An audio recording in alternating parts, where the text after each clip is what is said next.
Good morning. Shall we take our seats to start this very, very busy day that we have today? Thank you.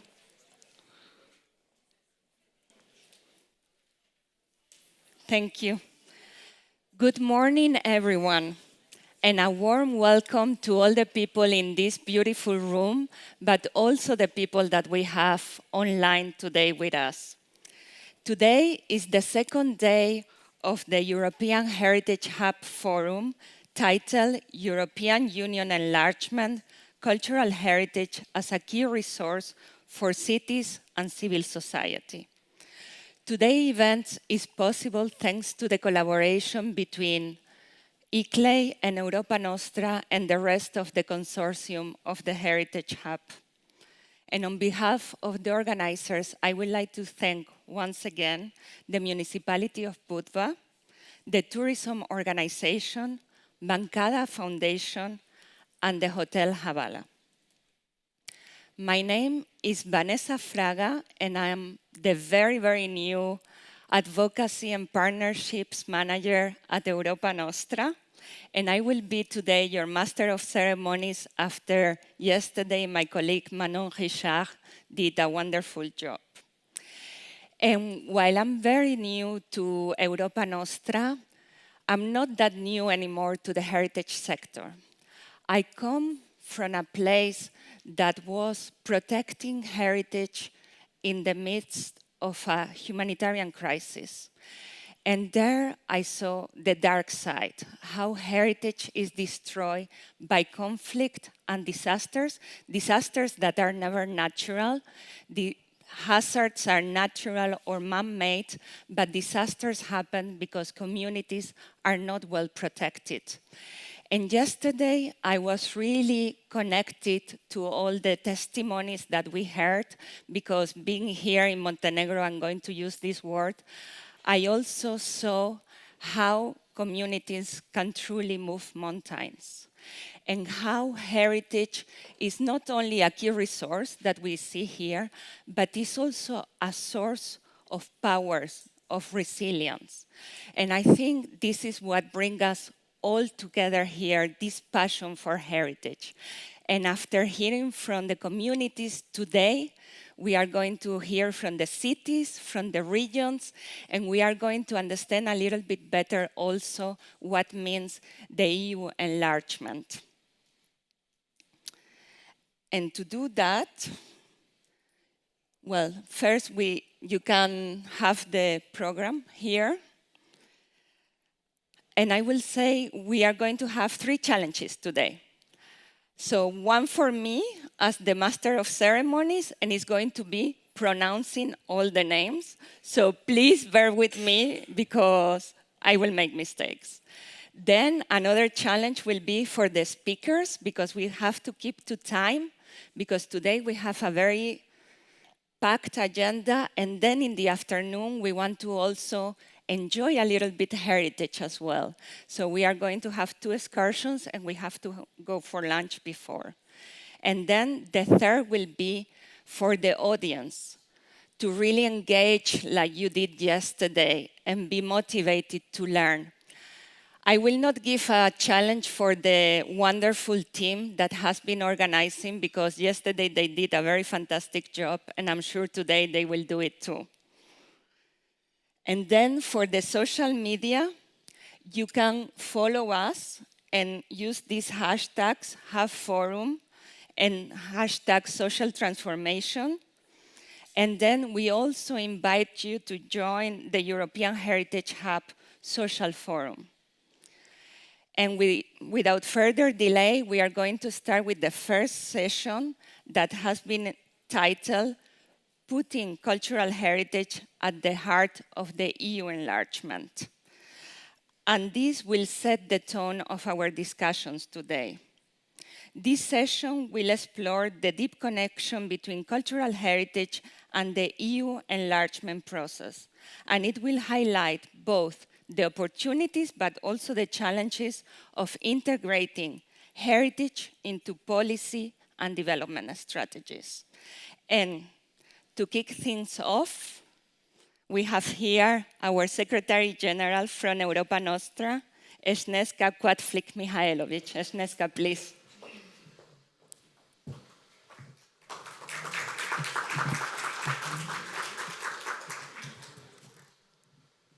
Excellencies, dear colleagues and friends, good morning, dobro jutro.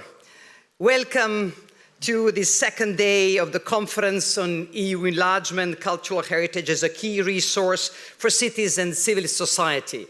It is a second day of our European Heritage Hub Forum, but it is the fourth day of Europa Nostra and European Heritage Hub in Budva and Montenegro. So that's why I like to say that we are having a European Heritage Week here and feels very good. We somehow don't feel that we want to end this. So there will be some kind of follow-up, we are sure. Now, yesterday we discussed how cultural heritage can bridge divides, promote inclusivity, and thus play a key role not only within the European Union, but also in the framework of the EU enlargement process, and then particularly in the Western Balkans, because that's where we are holding this forum. We explored how heritage intersects with social transformation, shaping community identity, fostering social cohesion, addressing various challenges, and very much also stressing the links with values, the shared values that people within the European Union and those who are on their path to joining the European Union are sharing.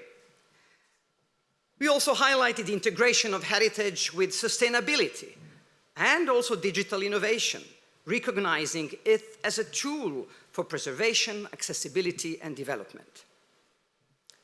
Since our European Heritage Hub is very much organized by civil society organizations, we, of course, put a spotlight on civil society organizations who play a pivotal role in advocating for heritage preservation and driving societal change. Overall, it was clear that cultural heritage is far from being peripheral. It is rather central to Europe's future, including the EU enlargement process. Let me stress that the European Heritage Hub extends beyond boundaries of the EU, but this is something that it's nothing new, I would say. For an organization like Europa Nostra that exists a little bit more than 60 years, our Europe was Orwell's La Grande Europe. Because in '63, the European Union was far from dealing with culture, as Mr. Ambassador knows very well about that. So the European cultural space without borders somehow, that's what Europa Nostra stands for and our Europe stands for, but also other partners of the European Heritage Hub, Eurocities, ICLEI, our main partner for the organization of the forum, all of them, Europeana, all of them have partners throughout Europe, so not just focusing on the European Union. So that means that our constituency is already well established across Europe, but with the European Heritage Hub, we are somehow lifting up the game further and bringing it to the next level. So when we say EU enlargement, EU neighboring regions, our hub is in particularly focusing on Western Balkans, where we are now, but also the Caucasus and Ukraine and Moldova. Our mission and activities are also amplified thanks to the outreach of regional hubs or thematic hubs established in amazing cities across Europe. The first one was established in Krakow, Poland. Special greetings to our Vice President, Jacek Purchla, who was instrumental in sort of kicking the movement, kicking off the movement, and the city of Poland supporting the idea to have a regional hub there, focusing on Central and Eastern Europe. Then, after Krakow, the mayor of Athens said, no, but we also want to be a regional hub, and our friends from Helleniki area, and we will help sort of lifting up the game in the southeastern part of Europe. Then came Lisbon, with this mayor of Lisbon, former commissioner Carlos Moedas, and our friends from Centro Nacional de Cultura. And then came Nicosia, the last divided capital of Europe, in Cyprus, with where we have an amazing network, amazing heritage champions, both Greek Cypriots and Turkish Cypriot, who are going to help us, believe it or not, to build bridges also to the Middle East. How not to be also, to embrace the Mare Nostrum, not as the dividing sea, but rather a connecting sea between Europe and the other shore of the Mediterranean, and in particular in the Middle East, with everything that is happening now there. We are also supporting the creation of focal points based in Belgrade, Yerevan, Tbilisi, and Kiev, to better mobilize civil society organizations in these countries and these regions and engage with local communities. Another important initiative launched by the Hub was the Small Grant Scheme, with the invaluable support of the Alib Foundation. I can't see, there, our very important partner of the European Heritage Hub, the amazing foundation with a visionary mission created 6 years ago. And already doing miracles across the world, but also in Europe. And we are delighted that we will hear from a representative of Ali Foundation shortly after my introduction. And I believe that you will also say more about the small grant scheme, but the whole idea is that with small amounts, you can support civil society-led initiatives, and something that we can sort of somehow fill the gap that the European Union currently is not doing, because they are providing larger funds, and these smaller funds also are very meaningful. And we received, believe it or not, 600 applications for the small grant scheme, but the amount of money was too small. We gave it to 14 projects, but it shows that there is a need, there is an appetite, and so perhaps in the future we are hoping with more partners and more support, perhaps of the European Union, that small grant scheme can rise. Let me just say that we are so pleased that here in Budva we have not only a large participation from the Western Balkans, which is more normal, but we also have here representatives from Armenia, so somehow we have the voice of the Caucasus as well present, and a very special gratitude for our members who traveled all the way from Ukraine to be with us. They are all part of our large European family. And we all stand in solidarity with Ukraine, whose people and cultural heritage continue to suffer from the brutal aggression by Russia. We also stand in solidarity with Armenia, which faces a loss of precious cultural heritage, tangible and intangible, in Nagorno-Karabakh. And this is, I must say, is happening in front of the eyes of the European and global community, and somehow the response is not as vigorous as it is regarding Ukraine. And that's something that we will hopefully also, as civil society, this is our role to be their voice as well. Last but not least, we stand in solidarity with our colleagues in Georgia, who continue to fight for European values which are embedded in their cultural heritage. And let me add some personal reflections about the Western Balkans, because as you know, I was born and raised in Belgrade, so in this region.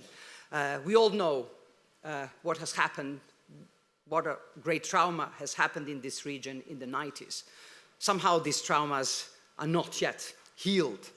And a lot of resources were used for economic recovery of this region, but relatively less resources are invested in what we believe is the most important soft power and resource. Not just resource, as our friend Amra Hadjimuhamenovic recalled yesterday. It's not just a resource that we are using, it's an agency, something that we could help us to for the true reconciliation and true reconnection and regional cooperation and integration of Western Balkans in this region, and the emphasis on values as well. I said I'm coming from Belgrade. I think you all are reading the news and you know how much not only young generations but all the others, and especially people from the cultural and heritage world, are supporting the strong civic movement in support of democracy and rule of law, without which we can also not save our heritage, but we cannot also build a better and more peaceful Europe.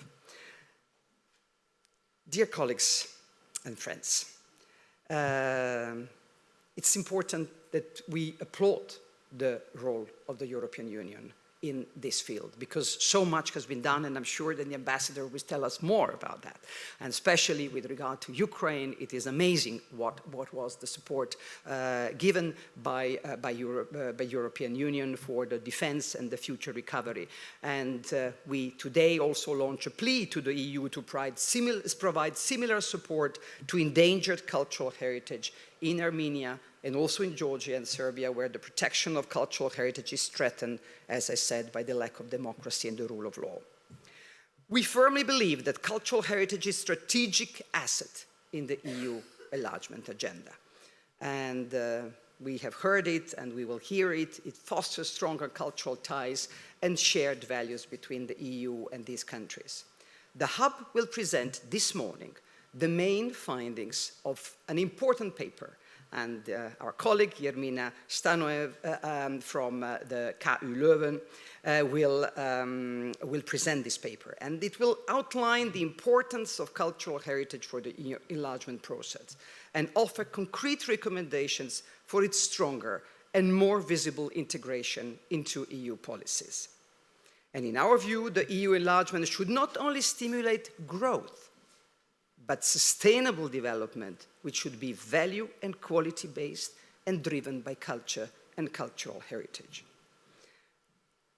Special greetings to end to Ambassador Johan Sattler, head of the EU delegation here in Montenegro. He knows very well the region because before Montenegro, he was ambassador of the EU in Bosnia and Herzegovina. So fantastic that you are here.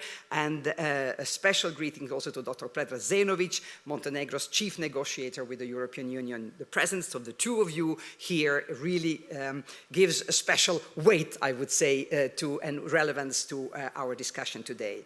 And special also greetings to the representatives of cities, because as we say here, I think we really are building that alliance between civil society and cities. They are close to the communities, they are close to the local communities. So with our partner Eurocities, we want sort of to strengthen that alliance even more in the future.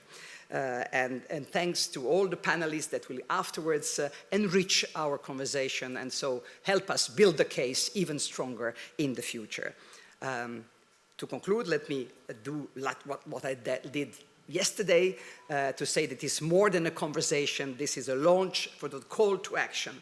And let us join our voices and forces to benefit from cultural heritage as a unifying and transformative agency for EU enlargement. Thank you so much and have a great morning of discussions and joint commitment.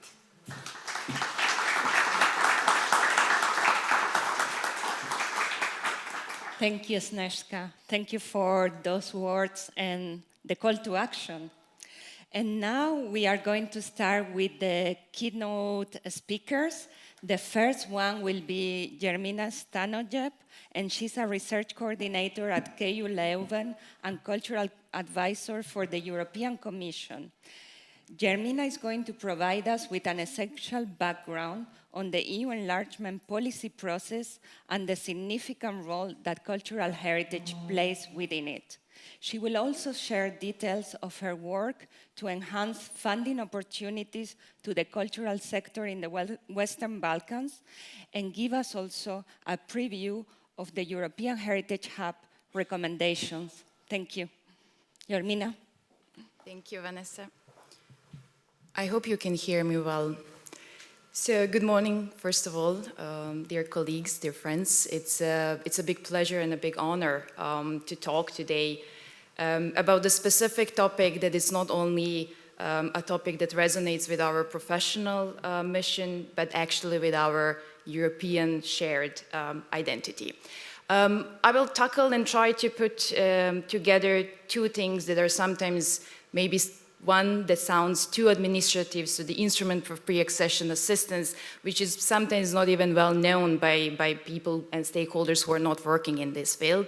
And the other one, cultural heritage, that actually sometimes has ways to put these two things together. So as Snezhka already underlined, the question of Western Balkans is not the question of belonging, but it's about how to accelerate, deepen, and structure their integration into the European Union. So culture and cultural heritage, long underestimated in the policy sphere, are in fact central instrument to this process. They are not supplementary, they are essential. These countries and their communities share a common culture space with the rest of Europe through music, festivals, languages, religious, customs, architecture, creativity, crafts, tradition. Their culture expressions mirror the diversity and unity that form the very spirit of the European Union too. Yet, when we speak of enlargement and pre-accession support, our approach must reflect more than administrative alignment or legislative harmonization. It must reflect a shared culture space, a recognition of belonging, and a firm commitment to equal partnership. The instrument for pre-accession assistance must not be solely a technical tool. It should also be a channel for strengthening cultural ties, for preserving and promoting cultural heritage, and for embedding cultural heritage within the broader principles of the rule of law, democracy, and environmental protection. And allow me here to be also a bit technical and to say that traditionally culture and cultural heritage are confined with the famous chapter 26, which is education and culture. However, we are witnessing that this narrow categorization is not longer sufficient. Cultural heritage has actually become a cross-cutting priority with implications far beyond its original domain. In practice, culture actually intersects with the environment and climate change, which is a chapter 27, the rule of law and fundamental rights, chapter 23 and chapter 24, the digital transformation and media, chapter 10, and some of them actually even fall under the cluster 3, so competitiveness and inclusive growth, something that we are actually listening and hearing so much these days at the EU level, talking about competitiveness. So culture is already actually recognized as part of the competitiveness, but we need to mainstream that more strongly. So taking, for example, the protection of cultural heritage sites. This is not simply about aesthetics or historic values. It is about environmental stewardship, it's about good governance, it is about transparency, citizens' participation, and rule of law. And when we talk about enlargement, we cannot actually, and not to mention, equality, equity, and reciprocity. The enlargement process must move beyond the idea of uniformity and embrace a more fair paradigm, equity over simple equality. And equity acknowledges the different historical, social, and institutional challenges that candidate countries face, and adopt support accordingly. There must be also a degree of reciprocity.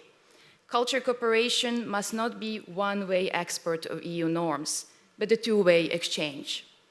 The Western Balkans are active contributors, capable of sharing and enriching the European project. Their stories, their artists, their institutions must be recognized as full actors in the European culture narrative. So culture is not a territory only of creativity. It can and it must play a role in promoting the rule of law. So cultural heritage projects, particularly when publicly funded, require transparency, fair procurement, intellectual property protection, and inclusive governance. And they model the very principles of good governance and accountability. And accountability is something that we hear these days more and more underlined also as a request from the civil society. Moreover, many initiatives foster regional cooperation, reconciliation, and intercultural dialogue. Subtle yet powerful mechanisms for stabilizing democracy and promoting civil engagement. The engagement of countries affected by conflict, including some in the Western Balkans, highlight another role for cultural heritage, its ability to promote peace building, reconciliation, and intercultural dialogue. Heritage in this context is not merely about sites or festivals. It is about truth-telling, healing, memory, and dignity, the word that we don't actually hear that often. Projects that connect divided communities through shared traditions or festivals can do sometimes more for social cohesion than years of legislation. In pursuing deeper EU integration for the Western Balkans, we must underline the crucial role of civil society. And the European Heritage Hub Small Grant Scheme is a clear testament to that. Over 600 applications were submitted from across the region and beyond, so the scheme is not only dedicated to the Western Balkans, but also to other countries, but it shows an overwhelming response that speaks to the vibrant and determined network of grassroots culture actors. So civil society organizations, often small in size, but rich in knowledge, and more importantly, rich in trust and rich in flexibility, are already merging the Western Balkans more tightly into the European culture fabric. Supporting them is indeed a strategic investment. The design of Small Grant Scheme itself offers a model of what equitable enlargement support can look like. With 3 funding lines, the initiative recognizes the need for different scales of action. The flexibility supports the equity principle that we often advocate for. Not all actors require the same tool, but all deserve access to the right ones. For smaller organizations, the simplicity of this and similar schemes, its accessible language, the streamlined budget templates, and absence of excessive bureaucratic hurdles was their first entrance to the European funding. And this is what enlargement must look like, not exclusion by complexity, but empowerment through design. And this light administrative load, emphasis on impact and cross-border philosophy, needs to be expanded into systemic funding streams under the Instrument for Pre-Accession framework. And let us also ensure that civil society partners are meaningfully included in the dialogue with EU delegations, with national governments, and regional authorities. Their insight is local, their partnerships are cross-border, and their legitimacy is deeply rooted in communities. So the overwhelming participation in the Heritage Hub scheme is not just a success story, it is a message. The people of the Western Balkans and their civil society organizations are not waiting to be integrated. They are already building bridges of culture, of cooperation, and shared values. All what we need to do is meet them halfway, avoiding technical delays and legal distinctions. And here I also have to mention other successful initiatives that were implemented by the European Commission. So the synergy between Creative Europe and the Instrument for Pre-Accession Assistance that already has shown some great results. The European Culture Cooperation Projects in the Western Balkans, a targeted call built on Creative Europe and funded through the Instrument for Pre-Accession Assistance, explicitly prioritizing regional partnerships. So applicants were encouraged to form consortia with the majority of the Western Balkan partners, ensuring ownership, fostering local capacity, and maximizing the impact. And the outcome speaks for themselves. 13 diverse projects, 91 regional partners, and a multitude of results spanning the performing arts, publishing, digital storytelling, and heritage conservation. And another important initiative, and I'm happy that I've seen yesterday and probably also today some of the beneficiaries of the program, Culture and Creativity for the Western Balkans, that actually also features similar small grant scheme, but with a much more complex approach how this actually has been implemented than the hub one. And this program emphasized the power of grassroots engagement and culture entrepreneurship, also embedded through IPA funding. From culture hubs, trainings, capacity building, this project illustrated how culture and creativity can directly contribute to democratic participation, economic development, and green transformation. Therefore, all these important examples that were systematically examined to offer guidance for different funding mechanisms and tailor-made approaches of geographical windows similar to the Creative Europe Cooperation Call. And here I really have to upload and underline the support of the European Commission that is actually recognizing these good examples and these very productive approaches.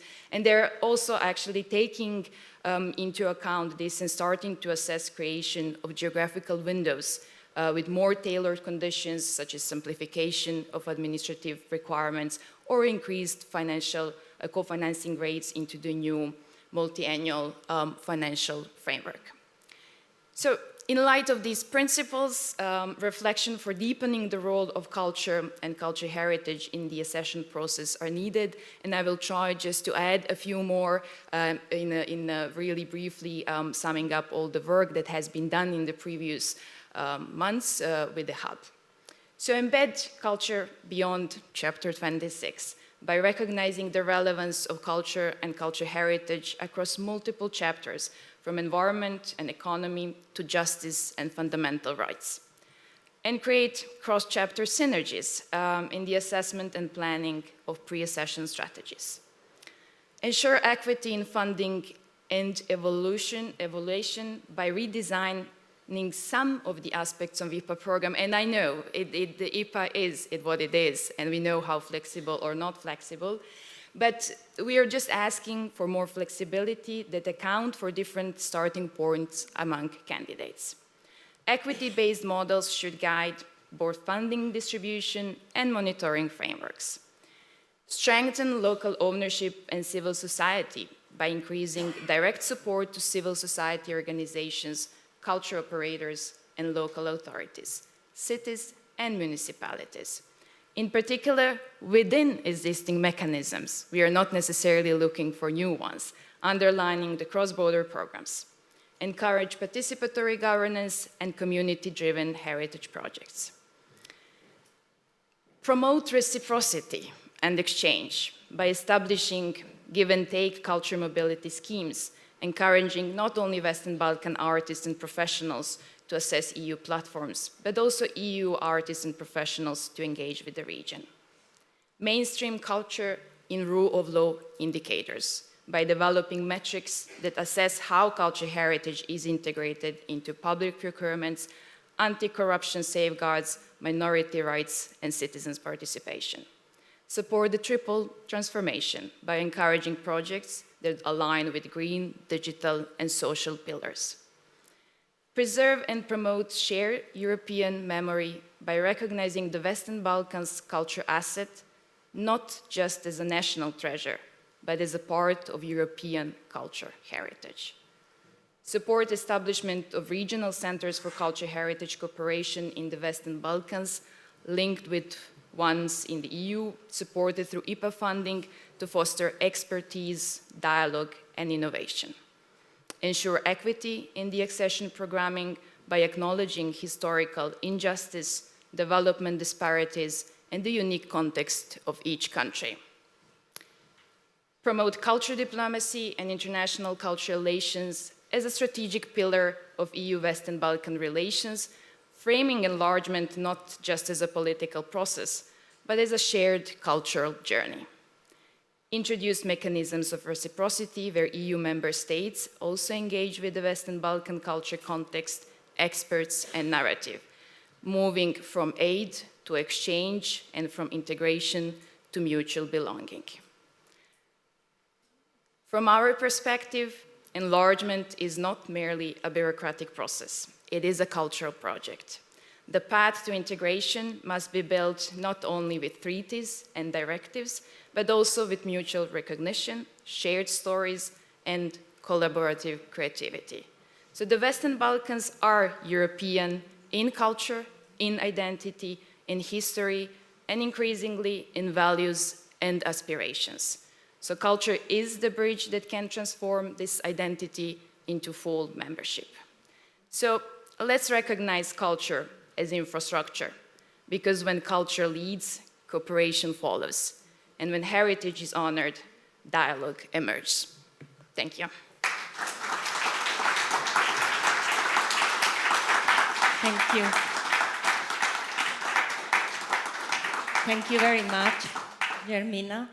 Thank you for reminding us that it's very important to have political support, but also economical support and funding.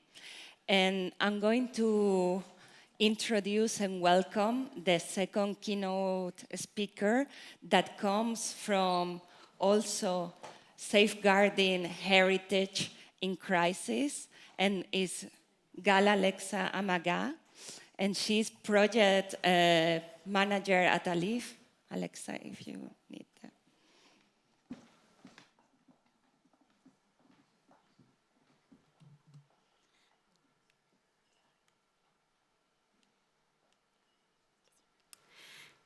Mr. Ambassador, dear partners, dear colleagues, I would like to thank our partners from the European Heritage Hub Consortium to invite ALIF to speak at this edition of the forum, and in particular our dear partners from Europa Nostra.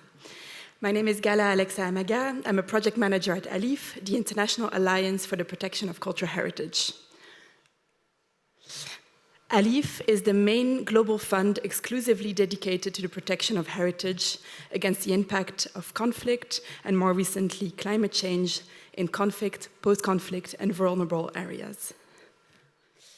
ALIF is a private foundation founded in 2017 in Geneva, which works as a public-private partnership and which has currently 9 member states. Our motto is protecting heritage to build peace.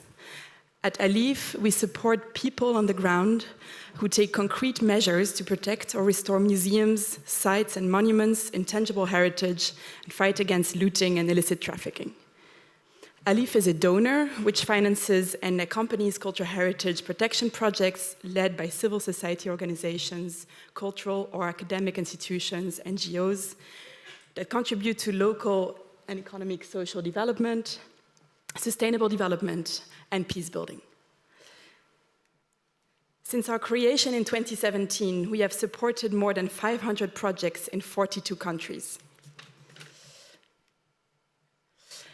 We act before with preventive measures, during a crisis with rapid and proactive response, such as in Ukraine or more recently in Lebanon and in Gaza, or after a crisis for reconstruction and conservation. Since last year, ALIF has expanded its mandate to also protect heritage against the impact of climate change in vulnerable countries. In this matter, we have partnered with Europa Nostra and the Climate Heritage Network to engage in a global campaign to embed cultural solutions into climate policy. And yeah, you will see a picture of the group of Friends of Culture-based climate action that was launched at COP28 in Dubai 2 years ago. And additionally, and in this retrospect, ALIF has launched a call for projects with a focus on climate change, currently on with a focus on the African continent. We have received almost 300 applications, which are currently being evaluated by different panels of experts. So about ALIF's action in the neighborhood. ALIF has been active in the South Caucasus, in Armenia and in Georgia since 2019, and in the Western Balkans in Bosnia and Herzegovina since 2020. And one of the projects in Georgia was awarded the Europa Nostra Award Grand Prix in the category of Citizens Engagement and Awareness last year. And it's a project led by the National Trust of Georgia. You will see a picture on the top right. Since the start of the war in Ukraine has increased our presence in the region, because since March 2022, we have supported more than 500 organizations with over 7 million euros committed under a Ukraine action plan that was generously funded by the European Union and its foreign policy instrument, the Getty Foundation, the Principality of Monaco, and the US State Department. We are grateful to the generous support of the European Union, which has renewed its support and with whom we will launch a new call for projects dedicated to the protection of cultural heritage in Central Asia as of tomorrow, which will support people-to-people initiatives in Central Asia, but also continuously in Ukraine. Our new mandate allows us to expand our geographic scope and increase our support to the neighborhood. Thanks to our fruitful cooperation with Europa Nostra on the climate-based action, we were able to co-fund the European Heritage Hub Small Grant Scheme to support civil society-led cultural heritage protection projects in the EU neighboring countries. And this is the small grant scheme that both Śnieżka and Janika were mentioning previously. The call was launched in January 2024 and received more than 600 applications, which demonstrated the relevance of the program for the neighborhood, as well as the commitment of civil society to take action for the preservation of cultural heritage.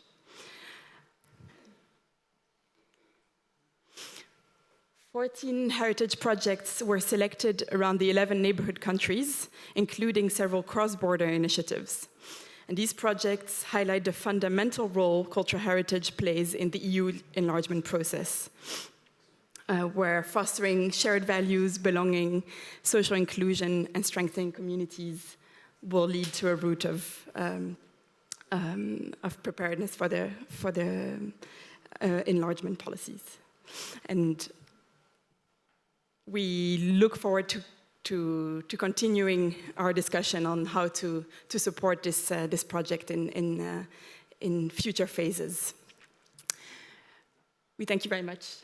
And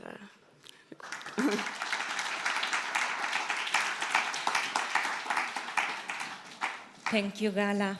Thank you also for presenting Alif, a very important partner for us, Europa Nostra. And now we will welcome His Excellency Johann Sattler, the EU Ambassador to Montenegro. He will give us a deeper understanding on Montenegro EU accession process, including the role of heritage in fostering the integration of a new member state into the EU. Please join us, Ambassador. Thank you so much. Dobro jutro i za moje strane. Good morning to everyone, and thanks for having me. Thank you for being here in beautiful Montenegro, the pearl of the Balkans, as I like to call it. But also, I think you can be very grateful to the Secretary General, because she chose the most impressive meeting room on this side of the Mediterranean, at least.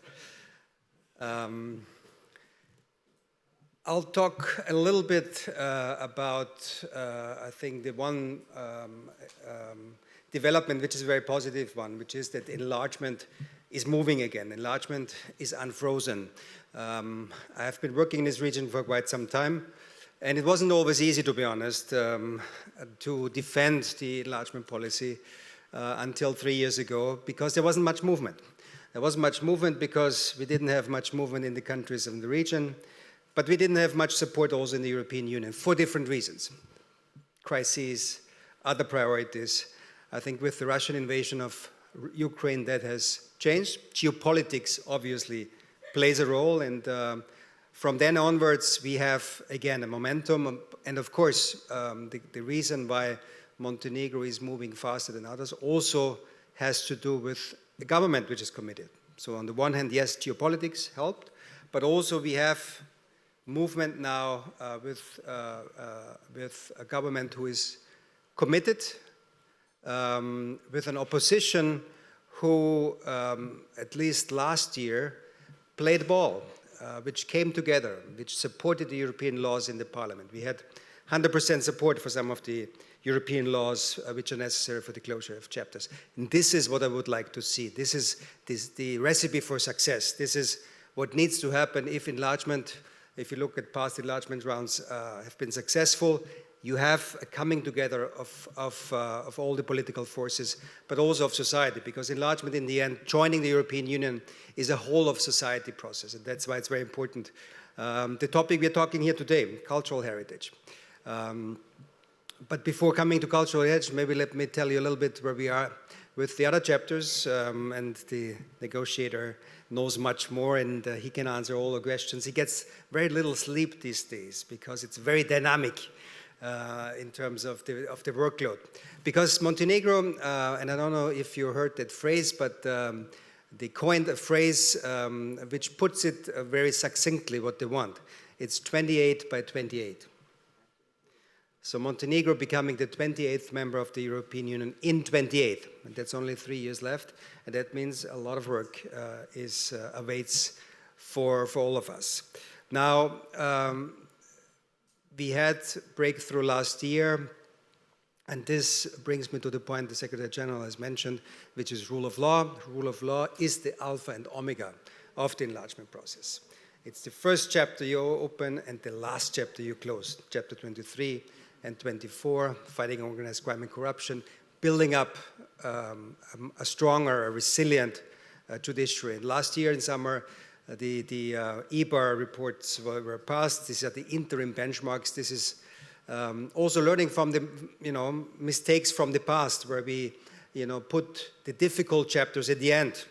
Now, without movement on those two chapters, 23, 24, there is no movement on other chapters as well.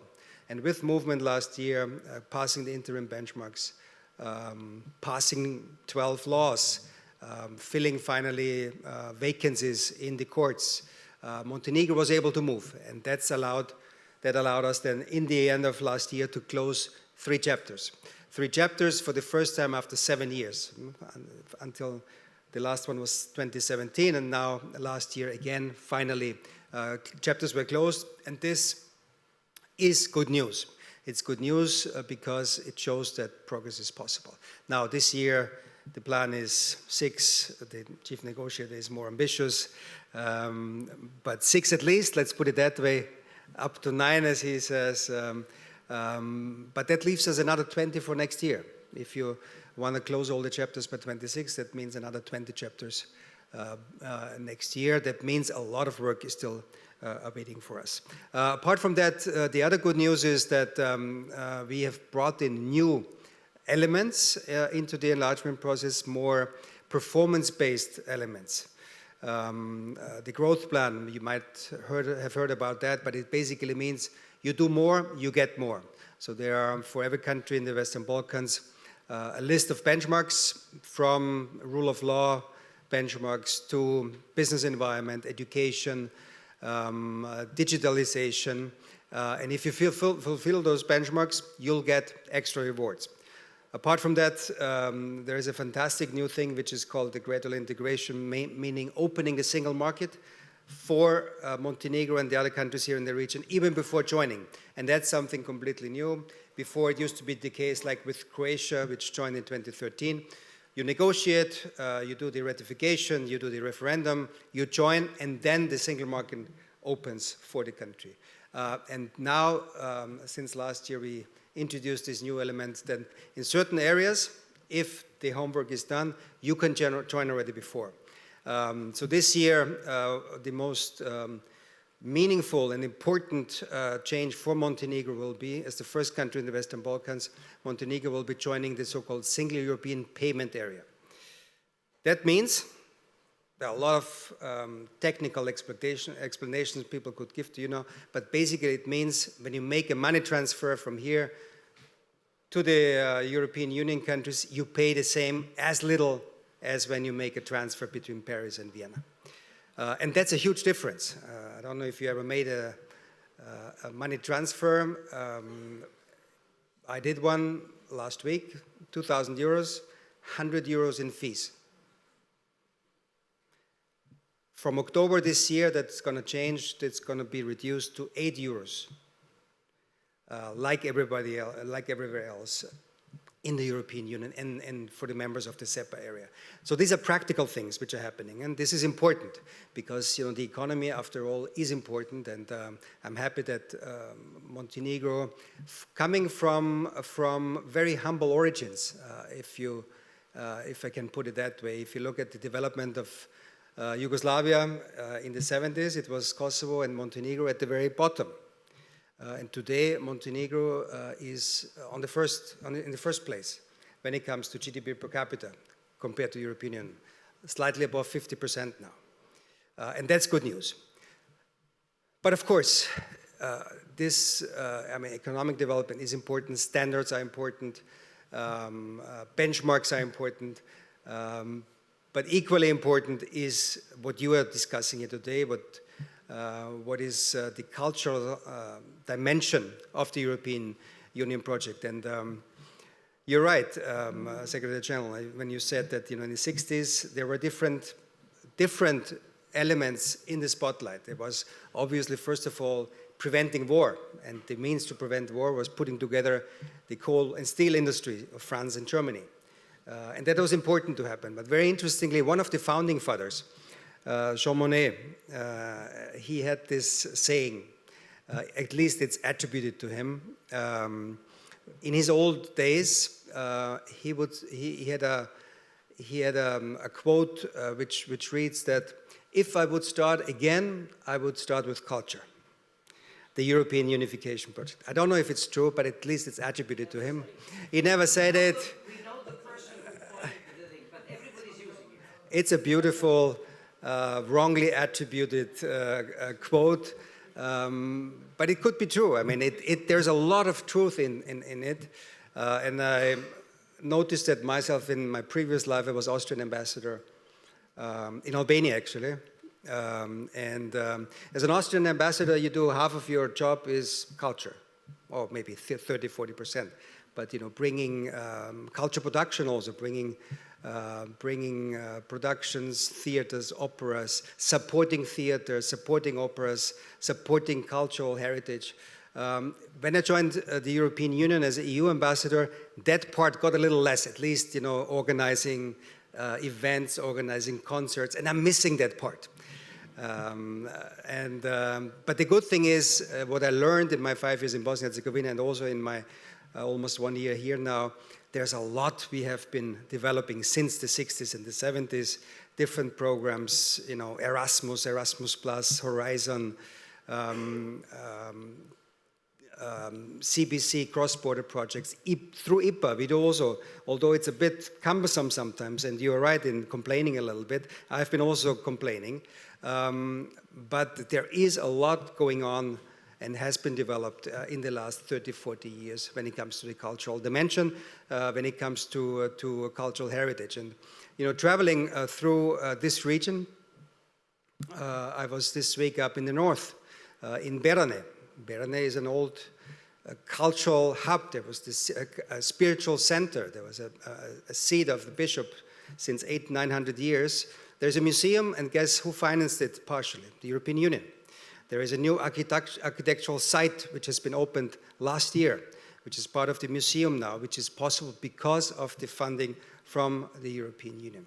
When you travel here along the coast, and I see the mayor of Kotor here with us, in Kotor we just opened, I think it was last year, a beautifully renovated old object which was not in good shape. It was actually the big prison in the old town under Austro-Hungarian times. Now it's a cultural hub.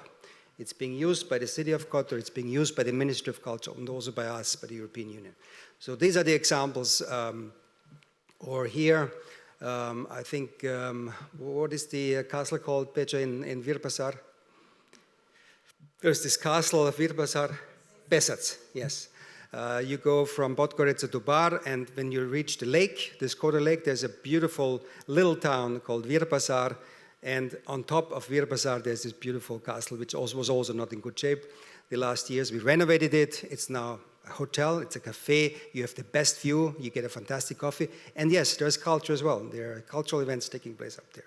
So these are just a few examples. Wherever you go, the European Union is present as a strong actor in supporting culture, in supporting cultural heritage. So this would be my message to you here today. We hear you, we think we can do more, but I think we have really integrated cultural heritage very much into our DNA, how we function. And of course, this is European cultural heartland. The Balkans is cultural European heartland, and it belongs into the European Union. I'm happy that we are moving now, and I'm hopeful that Albania is also moving. Albania and Montenegro could be the next members of the European Union. And I'll do everything from my side to make that happen. Please, from your side, help Montenegro also help these initiatives. They're fantastic grassroots initiatives. Civil society is very active. We have this wonderful team. Mr. Casanegra, where is he? He's in there. He is a fighter for protecting Sveti Stefan, one of the real treasures. And there are many more. And they came see me a few weeks ago. And this is fantastic what you're doing, because this is one of the real pearls of the Mediterranean. And yes, I think there can be a combination of monetizing that on the one hand, but at the same time also do it in a sustainable way. We have seen examples how that is possible. You don't need to close beaches for the public. No, you can leave them open. And you should leave them open.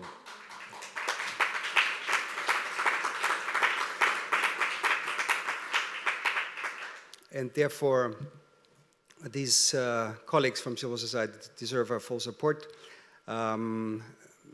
Development there, has gone way too far.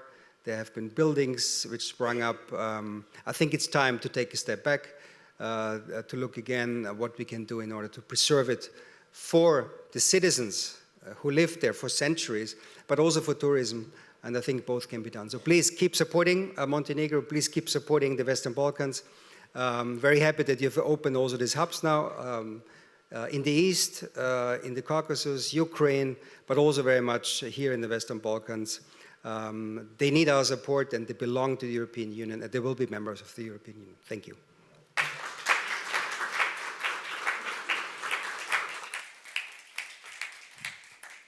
Thank you, Ambassador. Thank you for hearing us and also supporting us. Thank you.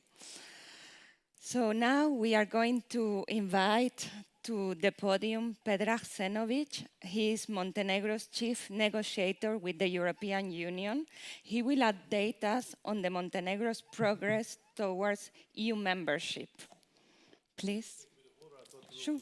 Well.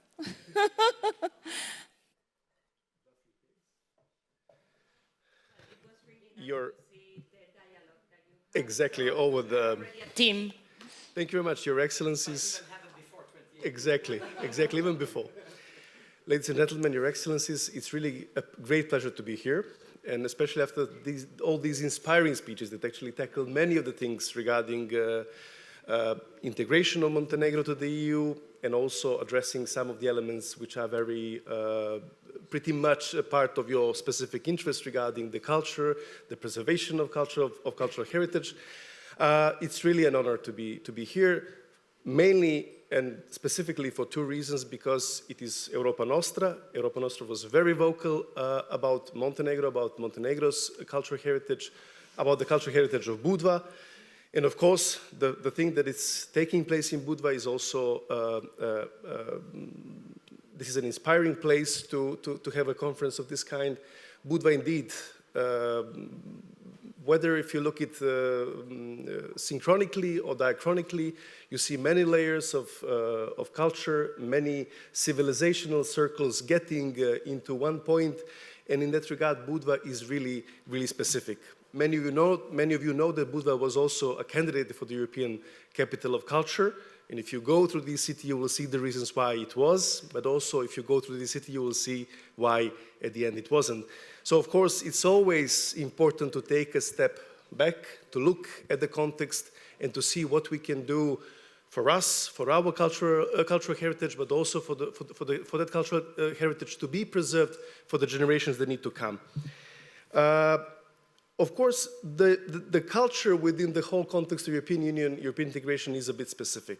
Of course, this quote, which was inadequately attributed to Jean Monnet, despite being an amazing quote, and actually I will use the two false quotes. This was the first one that I was about to use, Jean Monnet's, but despite being false, it was actually a very good quote. If we could start from the beginning. I don't know how it would look if we started with the culture at the beginning, because culture is, in Europe, very plural, very diverse. So maybe it was better to start with something which is about rules, procedures, standards. And then now we can also talk about the culture. But that's exactly the specificity of European Union. In many regards, in economy, in public procurement, in environmental protection, there are very high standards and levels, and they're very unified. But when you come to culture, it's all the plurality, diversity, even though there is actually a very clear legal mechanism and political mechanism of protection of cultural heritage that the European Union is leaning itself on. And when I say that, I mean, of course, UNESCO conventions, Council of Europe instruments, from European Cultural Convention to Granada and Valletta, like specific cultural heritage protection conventions, Faro conventions, of course, which is maybe the grounding point of everything that we do today. And of course, something which we need to mention, which is a Limassol strategy 21, which is actually defining the three important areas when we discuss the preservation of cultural heritage, which is social, territorial and economic development, and knowledge and education. All these three elements are actually very important for understanding and for grasping the importance of cultural heritage for us, for this generation, for young who need to take over the understanding of culture and cultural heritage, but also for the generations to come, and of course for our common social dialogue within the European family. And within the treaties, the founding treaties of European Union, the Treaty of the Functioning of the EU, in Article 167, it's actually directly mentioning cultural heritage, but also referring to Council of Europe mechanism. So all this taken together is a very complex system of rules, procedures, political messages that give us some kind of a roadmap how to treat cultural heritage. I think it's very important that this event is taking place in Montenegro, that is taking place in Budva, because of this huge richness of cultural heritage, but in the same time, very often jeopardies in this area, in the area of cultural and natural heritage, which at the end also come together. When it comes to negotiations, and here is my pause for the water, I think Jarmina has covered pretty much everything that I wanted to address here. So basically, in the last EU report, we don't have any mentioning of the cultural heritage within it. So it should mean that everything is fine or perfect. It's not. But simply, I think that the European Union, Europe has left this Eurocentric, imperialistic approach to culture. I mean, it's a very fair and democratic. They tell you, well, this is your heritage. You need to protect it. You need to find mechanisms to protect it, to save it, to preserve it. And we are not the ones who will, when it comes to public procurement, to other elements, of course, they're way more strict. Huh? But when it comes to this, they're not, because they're allowing us to take this agency that you mentioned at the beginning of your address, actually, was Snezhka, because without agency, we cannot be the full and full-fledged participants of a culture in general, and of course of the process of protecting the culture. But as Jarmina said, chapter 26, of course, is the main chapter. It addresses cooperation in cultural heritage protection, aligning national policies with EU cultural policy frameworks. Chapter 23, protection against illicit trafficking of cultural goods. We have it also there. But very important, and of course it's also part of Limassol strategy that I mentioned, in chapter 27, integration of heritage protection with environmental sustainability. These two concepts come together pretty much often. And indeed, if there is something that connects these notions of cultural protection, cultural heritage, and environmental protection, it's their intergenerational essence, their intergenerational character. And I think that's important to have in mind. When it comes to civil society actors, I think it's very good that Europa Nostra is showing the way how the Montenegrin civil society organizations might be the actors who can actually support the state in their in the action of preserving and protecting culture and cultural heritage. But of course, EU has many institutions that deal with culture. We have representatives, there are representatives here, Director General for Education and Culture, DG EAC, European Parliament's Committee on Culture and Education. But of course, we have many other EU expert bodies like EU National Institutes for Culture, Europa Nostra, of course, which is doing the advocacy and protection of cultural heritage, European Heritage Alliance, ICOMOS, and many, many, many others. So I started with a fake quote, and then maybe I can end with one. And despite the both being attributed fakely to somebody, they're still good and effective.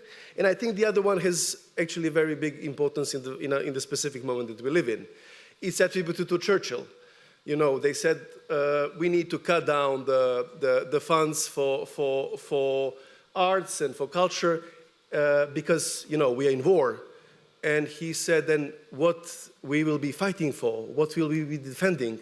So I think in this very moment when the European Union is rearming for objective reasons, hopefully with clear aims, I think we need to recall this important quote, even though it's fake, and to say if we do not protect the cultural heritage, especially in the conflict regions, which you referred to, if we don't protect culture and cultural plurality of Europe and European family, what will we be fighting for? Thank you very much.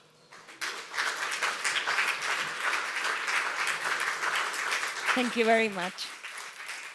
Thank you. We don't have a lot of time, so we are going to move immediately to the panel discussions. And this first panel discussion is entitled Cultural Heritage and the EU Enlargement, the City's Perspective. So this session will focus on how cities contribute to and are impacted as well by the EU enlargement process, particularly through heritage. The panel will be moderated by Julie Hervé. She is the head of culture of Eurocities.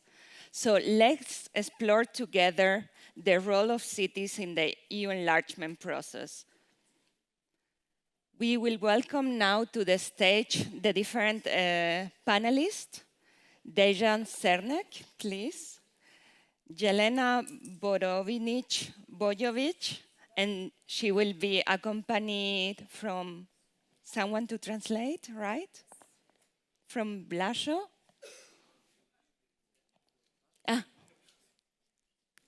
And Georgia Antonopoulou as well, and Vladimir Jokic. Please come to the stage. There is a seat for you. Yes. Yeah, please sit down.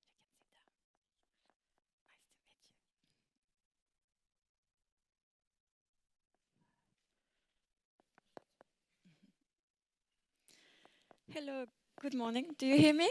Yeah? Good morning. It's very nice to be moderating this panel. I feel very privileged to be with all of you this morning. My name is Julie Hervé. I'm working at Eurocities, the European network of large cities. We are based in Brussels and bringing together 200, even more, large European cities in the EU, but also in the Balkan countries, in the Caucasus, in Turkey, and in Ukraine. And the network is going to celebrate its 40th anniversary very soon. Today we bring the city's perspective on cultural heritage and the EU enlargement with city representatives, including political representatives. We will discuss how cultural heritage can serve as a unifying force in the EU integration, particularly in the West Balkans and its cities. Because there is no vibrant city without a vibrant heritage, we will also explore how cultural heritage can drive urban transformation. To set the scene for this discussion, I would like to start with 3 figures. The first one is 75, because 75% of Europe's population live in urban areas. The second figure is 6, because mayors, when governing their cities, convey the 6 key European values: human dignity, freedom, democracy, equality, rule of law, and human rights. And I also want to mention that the local level is very often the level of government that is more trusted by citizens because it's the closest. And the third figure I want to mention is 70%, because cities are implementing 70% of EU legislation. Therefore, it is important that they have a role to play when new countries will join the EU, and it's important that they have a seat at the table when the enlargement process is discussed between the EU and national governments. So, I was briefed in a very clear way. We have to be strict on time, so please don't blame it on me. We won't have presentations, but we will have discussions. And ahead of the event, I asked all of you to send me a picture that illustrates how cultural heritage connects to sustainable development in your city. So I suggest that I start with you, Dejan. I will call you by your names, if that's okay. Yeah. Okay, so you have sent me this picture. So what is it and how does it connect cultural heritage to sustainable urban development? First, thank you. I would like to thank for the invitation for the organizing committee that Ljubljana can participate in this beautiful city of Budva and in Montenegro. Of course, I would like also to say first that to enlarge the European Union, of course, Slovenia and Ljubljana is always supporting all the countries of ex-Yugoslavia to join as quickly as they can to the European Union, because it is very good for all the world. And since our Commissioner Marta Kos is now in charge, I think that her goal is and I think that Montenegro is the first one with we are strong supporter.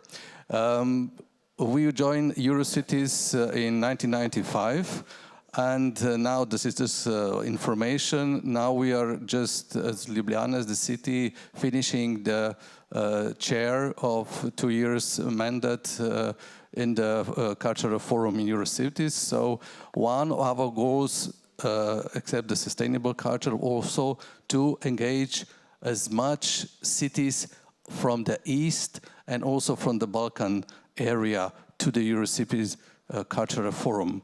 So, and we managed to make next Cultural Forum in Brno. This is the first time that we will move to the east. This is the only information. What you see in the picture, Ljubljana had a vision of Ljubljana from 2006 to 2025. Now we enlarge it to 2030. And it was several ideas how to move it, also the cultural, but they're all connecting also with the sustainable traffic. So we closed the city center for the cars, for the pedestrian, and make it for the pedestrian.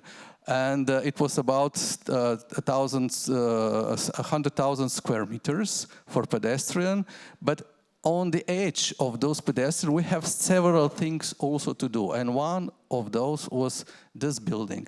This is an old bicycle factory. It was devastated. It was almost ruined. But we decided to rebuild it and make it a beautiful place, a cultural place for different events, different groups, work groups, and it cost 40 million euros, and it was made in 2 years, and it was also European money. But why is also this important? Because this building is 200 meters from the city center, and there were also cars around this building. But when we renew it, we closed also the traffic there, and we rebuilt also the bank of the river. So now we enlarge this pedestrian zone, because also from this building for another 100,000 square meters. So we gain 200 square. So you see, the culture was helping us to enlarge also something, or something do good in the sustainable traffic. And now when tourists came to Ljubljana, they are not only part of the city center, but now they can walk to this beautiful building. They can see some exhibition, and they can participate. So we also enlarge the program for the tourists. And of course, this is also, we have a new library inside, so it's a children program, it's a program for elder people, so we combine the different ages between, this is the bridge between generations and between nations, because we also have some cooking workshops there from different countries all over the world. 1 week is Italian, 1 week is Indian, 1 week is, and people can learn how to do so it's really a cultural hub. And since we don't have so much time, I can speak about this days and days. So this is the first information. Thank you very much.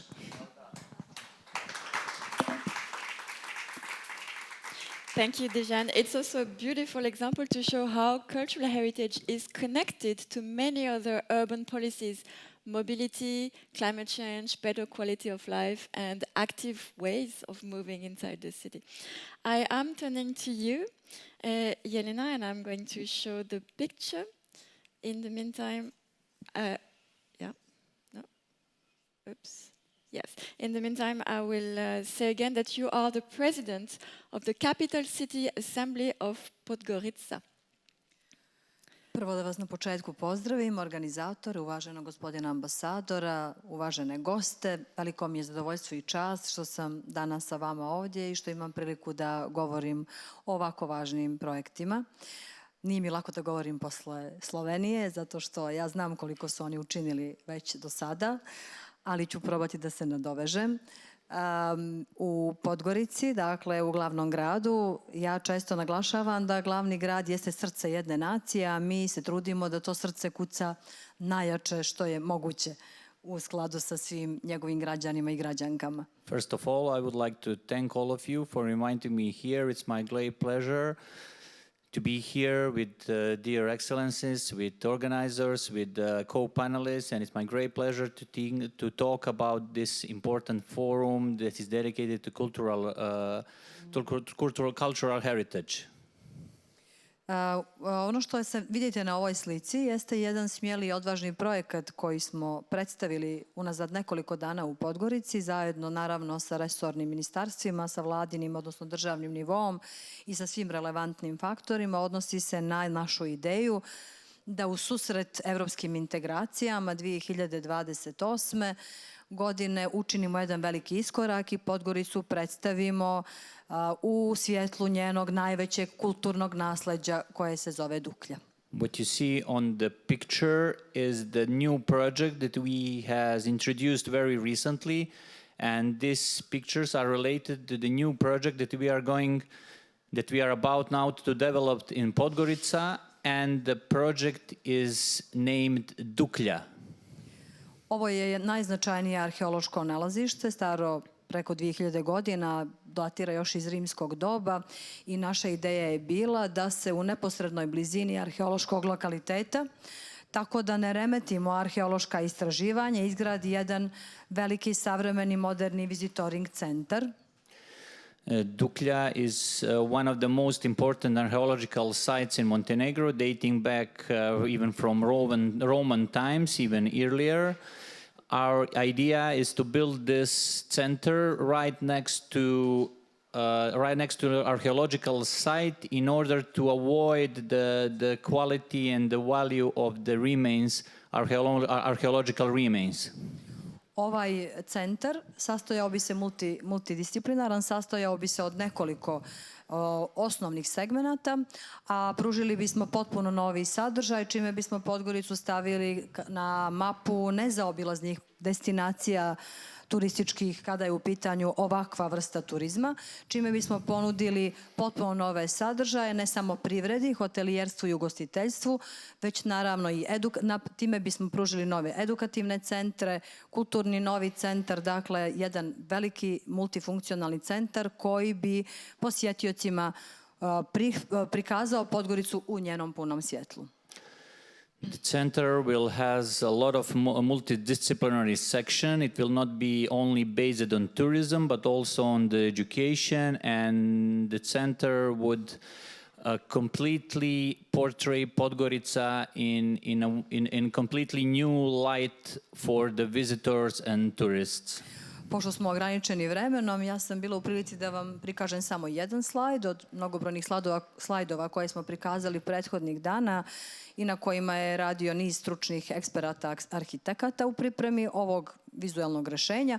Ovdje na ovoj slici prikazali smo sadržaje koje nudimo u tom multifunkcionalnom centru, konkretno velika konferencijska sala od preko 300 mjesta koju Crna Gora, Podgorica pogotovo u ovom trenutku ne posjeduje, u susret kao jedna od osnovnih ulaznica za ulazak u Evropsku uniju, imajući u vidu da očekujemo da i želimo da se svi da se to što prije desi i da će veliki broj delegacija posjećivati Crnu Goru, jedna manja konferencijska sala i jedna VR soba u kojoj bi đaci, ali i stariji posjetioci mogli da uživaju u virtualnoj stvarnosti, prikazu kako je nekada Duklja izgledala sa jedne strane, a sa druge strane bilo bi to jedna bioskopska pozornica u okviru koje bi mogli da se upoznaju sa ljepotama Podgorice, odnosno stare Duklje. This multidisciplinary functional center will have three rooms, three halls. There will be a big conference room with over 300 seats. That's something that Podgorica at the moment doesn't have, but should have in the light of EU succession, awaiting a delegation coming, organizing events, conferences. There will be a small conference room, and there will be also one VR room where various workshops will be organized, portraying how it was before during the Duklja period, when Duklja was like living city, and so on. Ovaj centar ne bi imao samo ove 3 sobe, samo da ispravimo. Ovo je samo jedan od sadržaja koji bismo ponudili. U svakom slučaju u okviru ovog centra posjetioci bi mogli da uživaju naravno i u biblioteci, u muzeju, bio bi tu naravno i administrativni centar, u spoljašnjem prostoru ispred samog tog prostora, dakle na polju bi se nalazio bioskop na otvorenom, amfiteatar gdje bi bila ljeti jedna ljetnja pozornica. Dakle, to je jedan ogroman broj sadržaja koji bi mogao da skrene pažnju turista i svih mogućih posjetioca, ali naravno i svih onih koji su zainteresovani za istraživanje i upoznavanje s ovim važnim nalazištem, odnosno lokalitetom, koje je godinama i godinama unazad bilo potpuno prepušteno rubu vremena i potpuno zapušteno. In addition to these two rooms presented on this picture, there will also be a library.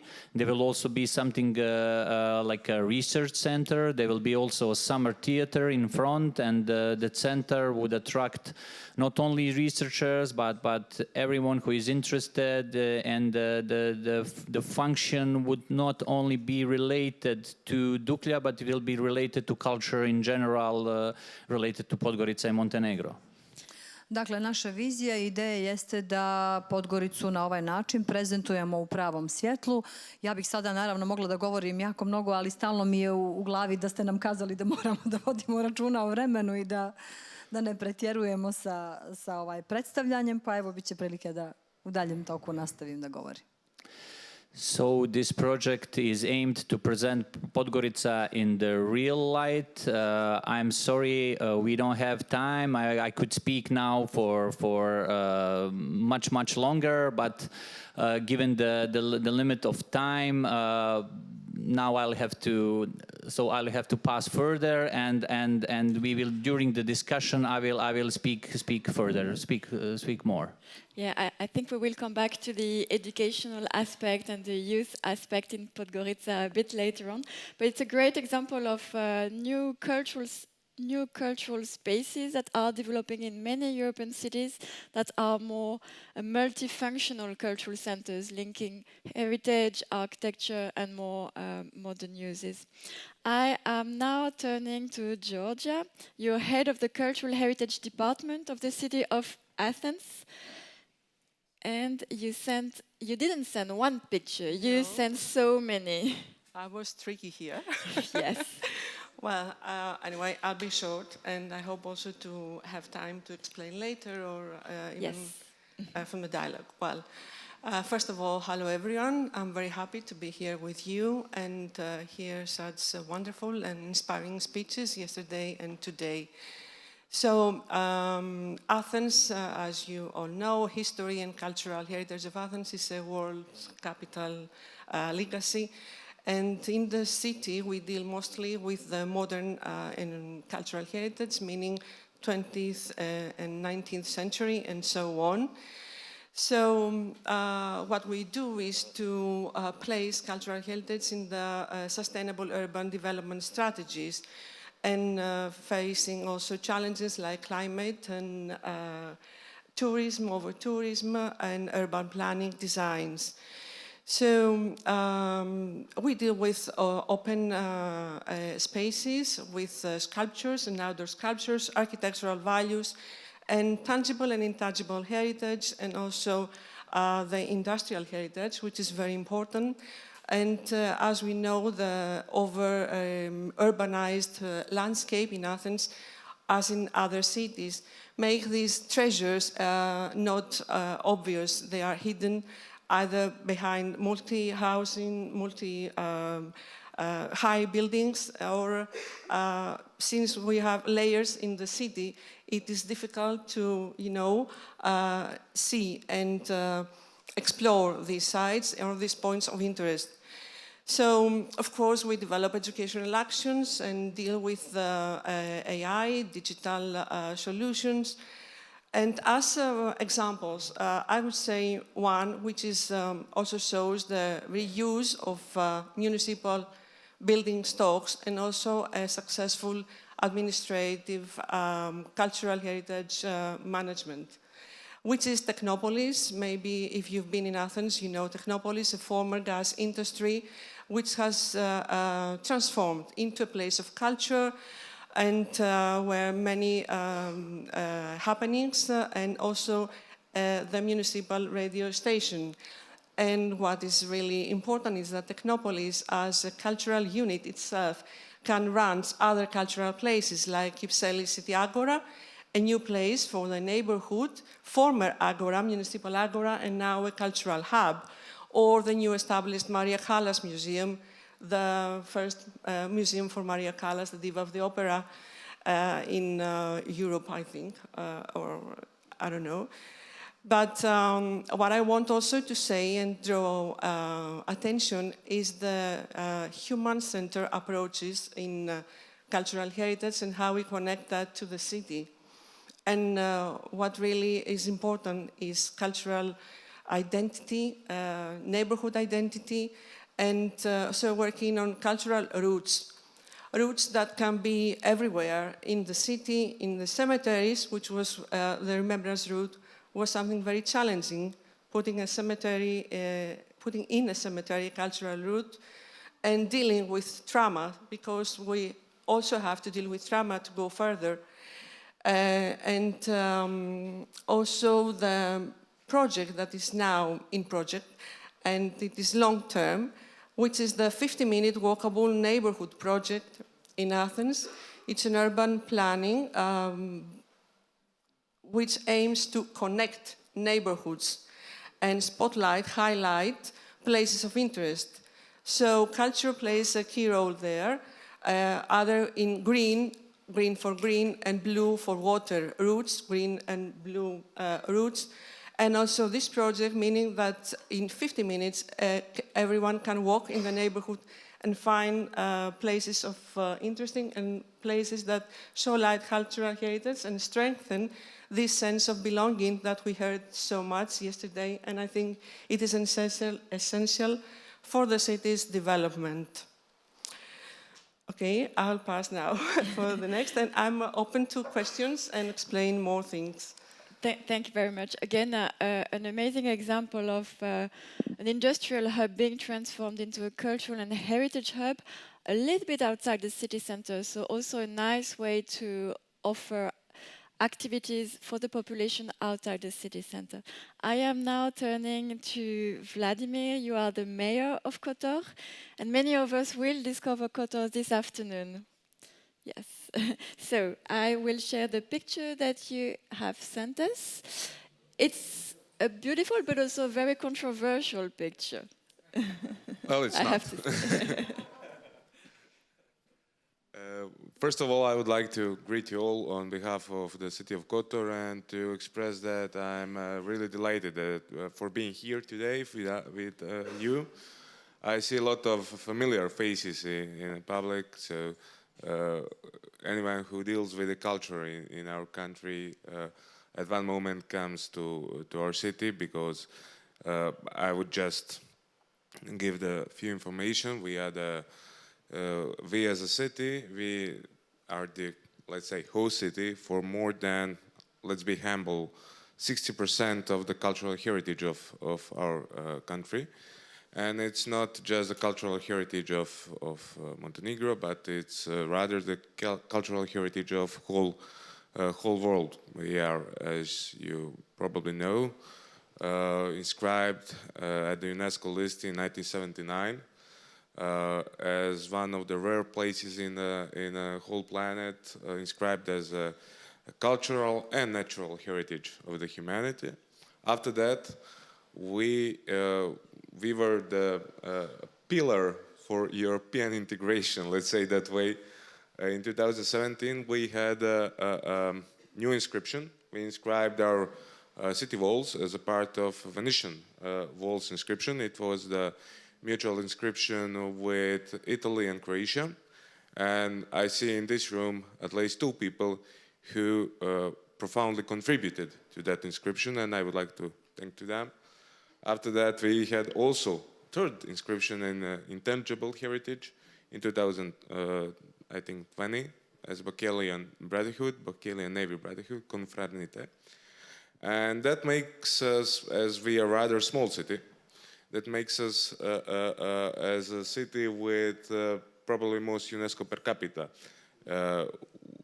And running that city gives you your main job is to deal with the cultural heritage of that city. That's why we don't have, in front of you, we don't have a picture of a specific project. And my idea was to speak as to take a whole city as an example. You mentioned earlier Technopolis in Athens. We as a city were taking place in a meeting held in Technopolis in 2020 with all the Balkan mayors. And after that, we came back home, and we also used the former factory site to reuse it, but not in a way as you have done, but rather in a way we build a big public park. And you will ask, okay, now you're building public park, nothing so special. Yeah, it's not. But in the heart of that park, you will find the old church from 16th century, I think, St. Vincent Church. And now we are having that public space integrated with that old church that we are trying to reuse as exhibition area. If you go all around, you will find examples like that. But what I think is one of the main goals, aims of any public servant, any any government, no matter local or national, having this cultural heritage in mind, is how to use smartly that heritage for advancing the way of living of the citizens, not to find a middle way between let's say two ways of viewing development of any city with that kind of heritage. One view is, okay, we will preserve everything and we will not develop anymore. And the other one is, no, we will just go for development. The main goal is to find these ways to use cultural heritage for improving living space of citizens and for improving economy and for improving everything that goes beside that. And I saw that you are looking at me significantly, so thank you. No, I think it's great that you mentioned the importance of public spaces in cities of all sizes, because actually we are seeing, and especially since COVID, I think, that many public spaces in cities are being transformed by local authorities into public stages for citizens and meeting places for citizens. I also understand from what you said the difficulty of trying to balance preserving the local heritage and the everyday life and the growth of the city. We may be able to come back to that, but I'd like also to come back to what you said. You said you were inspired in Athens during a meeting of mayors. So that's a good link to our second question, which is the focusing on cooperation between cities, because all cities are different, but in the end, they share the same challenges. So can you think of one example of cross-border cooperation with other cities, including cities from outside the EU, that has been beneficial for your city? Starting with you, Dejan. Thank you very much. Of course, first, there was one city that we were a role model for us. It was Vienna, of course.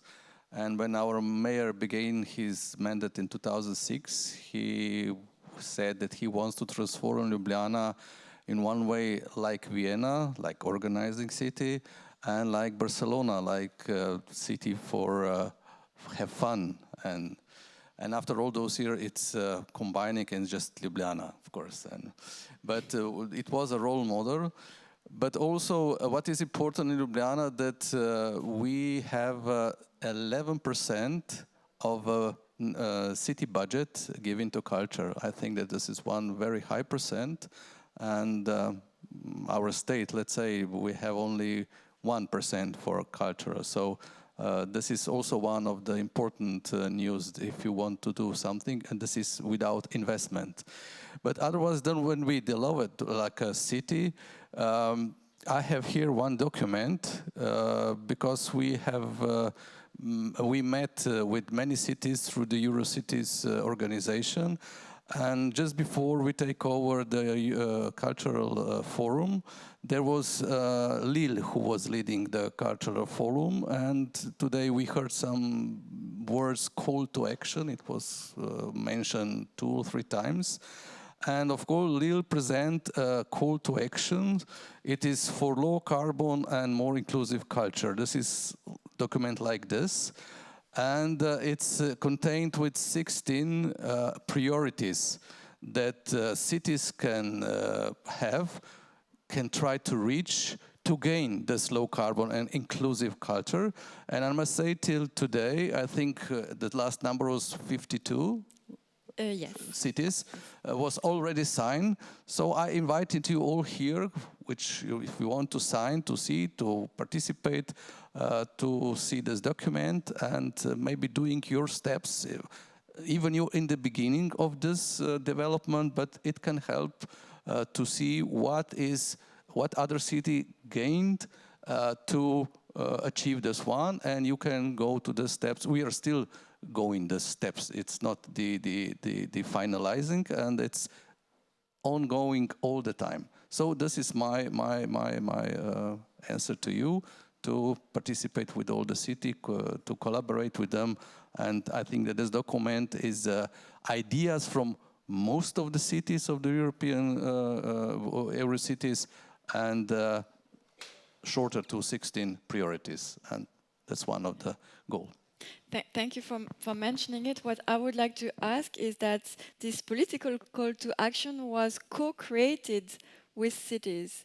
So I think it makes it even more powerful. Yeah, this is the important one. This I will mention because the ideas came from the cities, and it was then shortest to the 16 because it was more ideas, but this was the 16 more important, of course. Jelena, are there interesting experiences that you have witnessed between Podgorica and other cities? Kao jedan od zanimljivih primjera saradnje koja je učinila dosta po pitanju doprinosa kulturi i uvezivanja različitih kultura jeste primjer povezivanja Podgorice sa rumunskim gradom Craiova. One of the examples of the inter-city cooperation on the basis of cultural cooperation is the cooperation between the city of Podgorica and the city from Romania called Craiova. Tim povodom prošle godine u glavnom gradu u Podgorici postavljen je spomenik čuvenom rumunskom pjesniku Eminescu i jedna ulica u novom dijelu grada dobila je ime po gradu Craiova. After that, in the light of this cooperation, one monument in the city of Podgorica was erected, dedicated to famous Romanian poet. Možete ponoviti ime?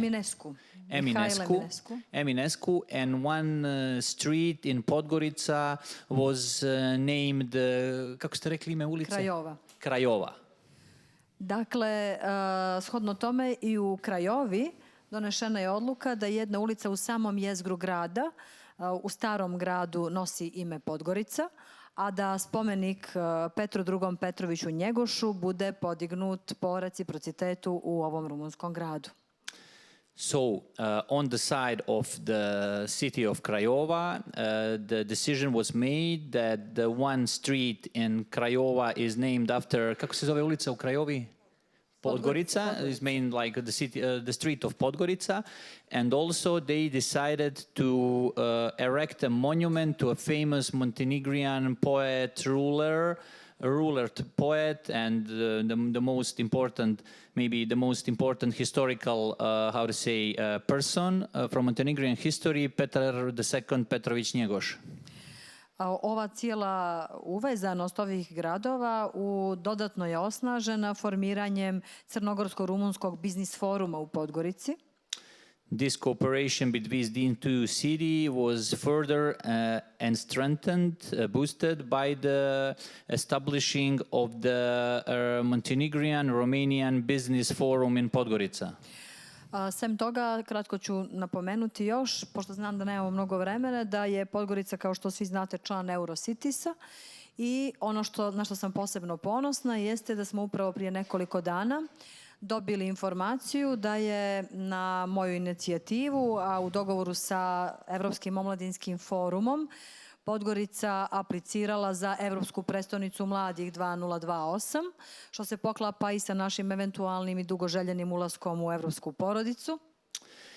In accordance with the fact that Podgorica is a member of Eurocities Association, Podgorica recently, at my initiative, has recently applied to the Evropska prestonica mladih. Yeah, applied to become the European capital of the youth in the project. Kako se zove projekat? 2028. u dogovoru sa Evropskim omladinskim forumom. Yeah, European Youth Forum 2028, and which is actually goes in the line with the EU accession process. Dakle, samo prije nekoliko dana ušli smo u drugi krug, taj finalni krug sa 5 drugih gradova u najuži izbor i nadamo se da će na taj način Podgorica proći još dalje i da će biti centar mladih kada je u pitanju Evropa 2028. godine. Within the selection process, Podgorica has been shortlisted to the 5 candidates, and we hope that we will go even further, that at the end, Podgorica will really become the center of the youth of the Europe. I don't have more time. Sorry. But wouldn't it be beautiful to have Podgorica as European Youth Capital in 28? Yes, yeah? we really hope so. All of us. We'll see what will happen. Yes. Georgia, Yes. any Athens. inspiring example from Athens? I would like to say first that the city of Athens is very active in partnerships, collaborations, and it's part of many networks where we exchange ideas and workshops, and we also get inspiration. My colleagues told me about the Reach Out program, or concerning the climate, where we gave expertise to Italian cities, or the Barcelona superblocks concerning the urban regeneration. We also are a part of cultural roots of Europe, of the European Council. And concerning my sector, the conservation of monuments, I would like to refer to an example which goes back long, but it is important because it set, let's say, the fundamentals for the institutional conservation of our outdoor sculpture. And it was funded by the program Culture 2000. So Athens and 2 other cities, Munich and Gothenburg, cooperated for the conservation of outdoor sculptures. And for us, it was very important because it was the first time that this was happening in the city, meaning conserving a sculpture of more than a century, more than 100 years old. And so a lot of its history came up, and it was spread knowledge about that. And we get familiar with all these procedures. So next year, we had funds for conservation of more, let's say 50 sculptures in the city funded by the EU. And that shows that every cooperation has a multiplying effect, not only in immediate outcomes, but also in scientific and institutional advancements. And since we are talking about the EU enlargement, I have to underline the cooperation between cities and the message that cities are stronger than states, because also being part of the Balkan City Network is very important and beneficial not only for my country, but for all of them. Concerning the ideals of democracy and peace. That was very clear and concise. And from your perspective, Vladimir?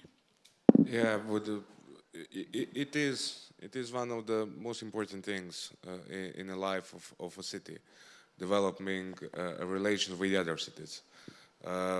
As colleague mentioned before, I also think this Balkan Network, B40, is one of the most prominent organization that kind in this area, and I think we will all get benefits from that.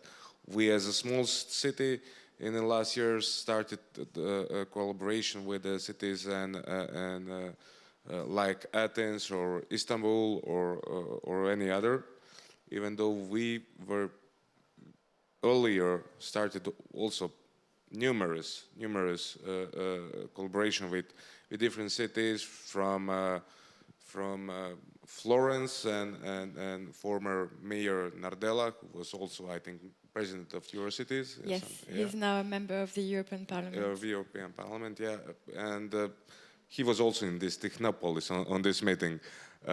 From Florence, I don't know, to the bridge, to you name it, we have some kind of collaboration. But from Italy, Bergamo, Palma Nova, we have a lot of that kind of relations. But Speaking of what is the fruit of that collaboration, beside of the exchanging of experience and culture and stuff like that, you will find it really tangible today when you visit our city. As Ambassador mentioned before, one of the places that we are really proud of is that cultural hub in the heart of the old city. I hope that you will see it today. It is funded. Reconstruction was funded by the European Union through one of the programs, and it was the prison until, let's say, 60 years ago, 50, 60 years ago. It was still running. Now it's a cultural hub in the middle of our city. You will find a lot of other examples like that in the city. You will find reconstructing of parts of the city walls. You will find small co-working spaces all around the city, funded by some different European Union programs. But I would like, at the end, not to be in line with the time. I would like to emphasize that with all this, from the Far East to the Europe, with all this collaboration, I'm really most proud on one specific day.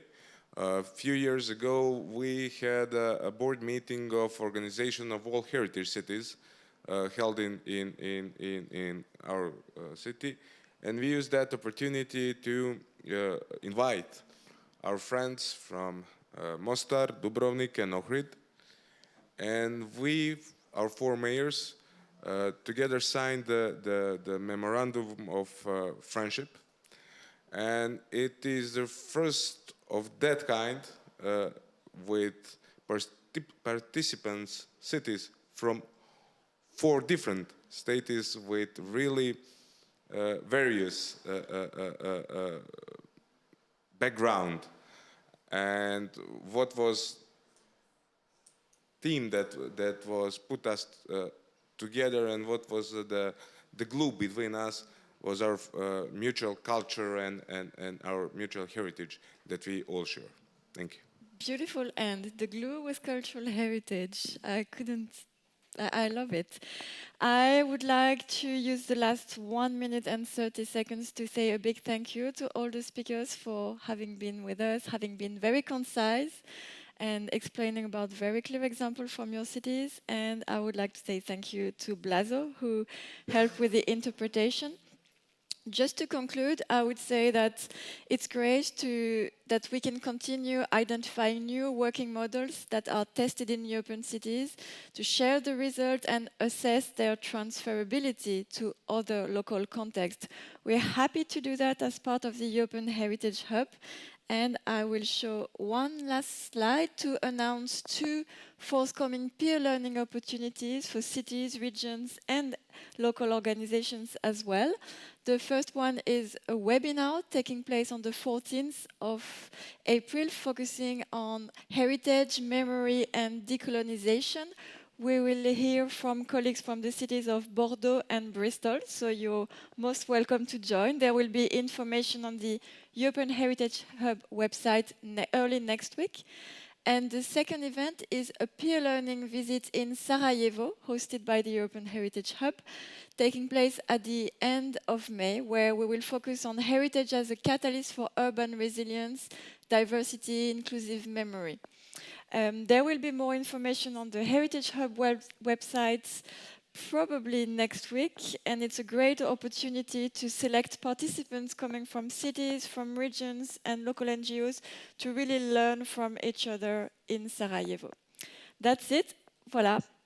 We just reached the 45 minutes. That was a bit stressful, but we managed, so thank you.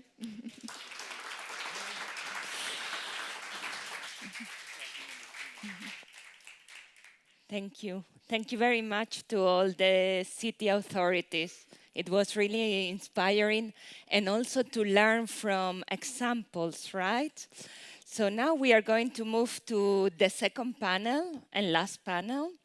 And this is entitled Cultural Heritage as a Key Resource for Cross-Border Collaboration. And it will focus on how cultural heritage can foster collaboration between different regions and countries. This panel will be moderated by Amra Hasimuhamedovic, Director of the Center for Cultural Heritage, International Forum Bosnia, and it will highlight how cultural heritage can be a powerful tool for cross-border collaboration, peace building, and sustainable development. And I'm going to welcome one by one all the panelists. So the first one is Dusan Medin from BAU NGO and also PhD candidate in archaeology. Dusan. The second one is Sasha Dobrivich, representative from GO 2025 Nova Gorica, European Capital of Culture 2025, and she will be online. And then Milena Ivankovic, placemaking, sorry, Ivkovic, placemaking Western Balkans. And the last one, also online, will be Sinisa Sesum, UNESCO Liaison Officer in Sarajevo. Amra, please. Thank you very much, Vanessa. Dobar dan, dragi prijatelji. Hvala na gostoprimstvu. Uživamo ova 2 dana u prekrasnoj Budvi. Good morning. It's still morning. We are closing this amazing 2 days conference, 2 days forum with a panel.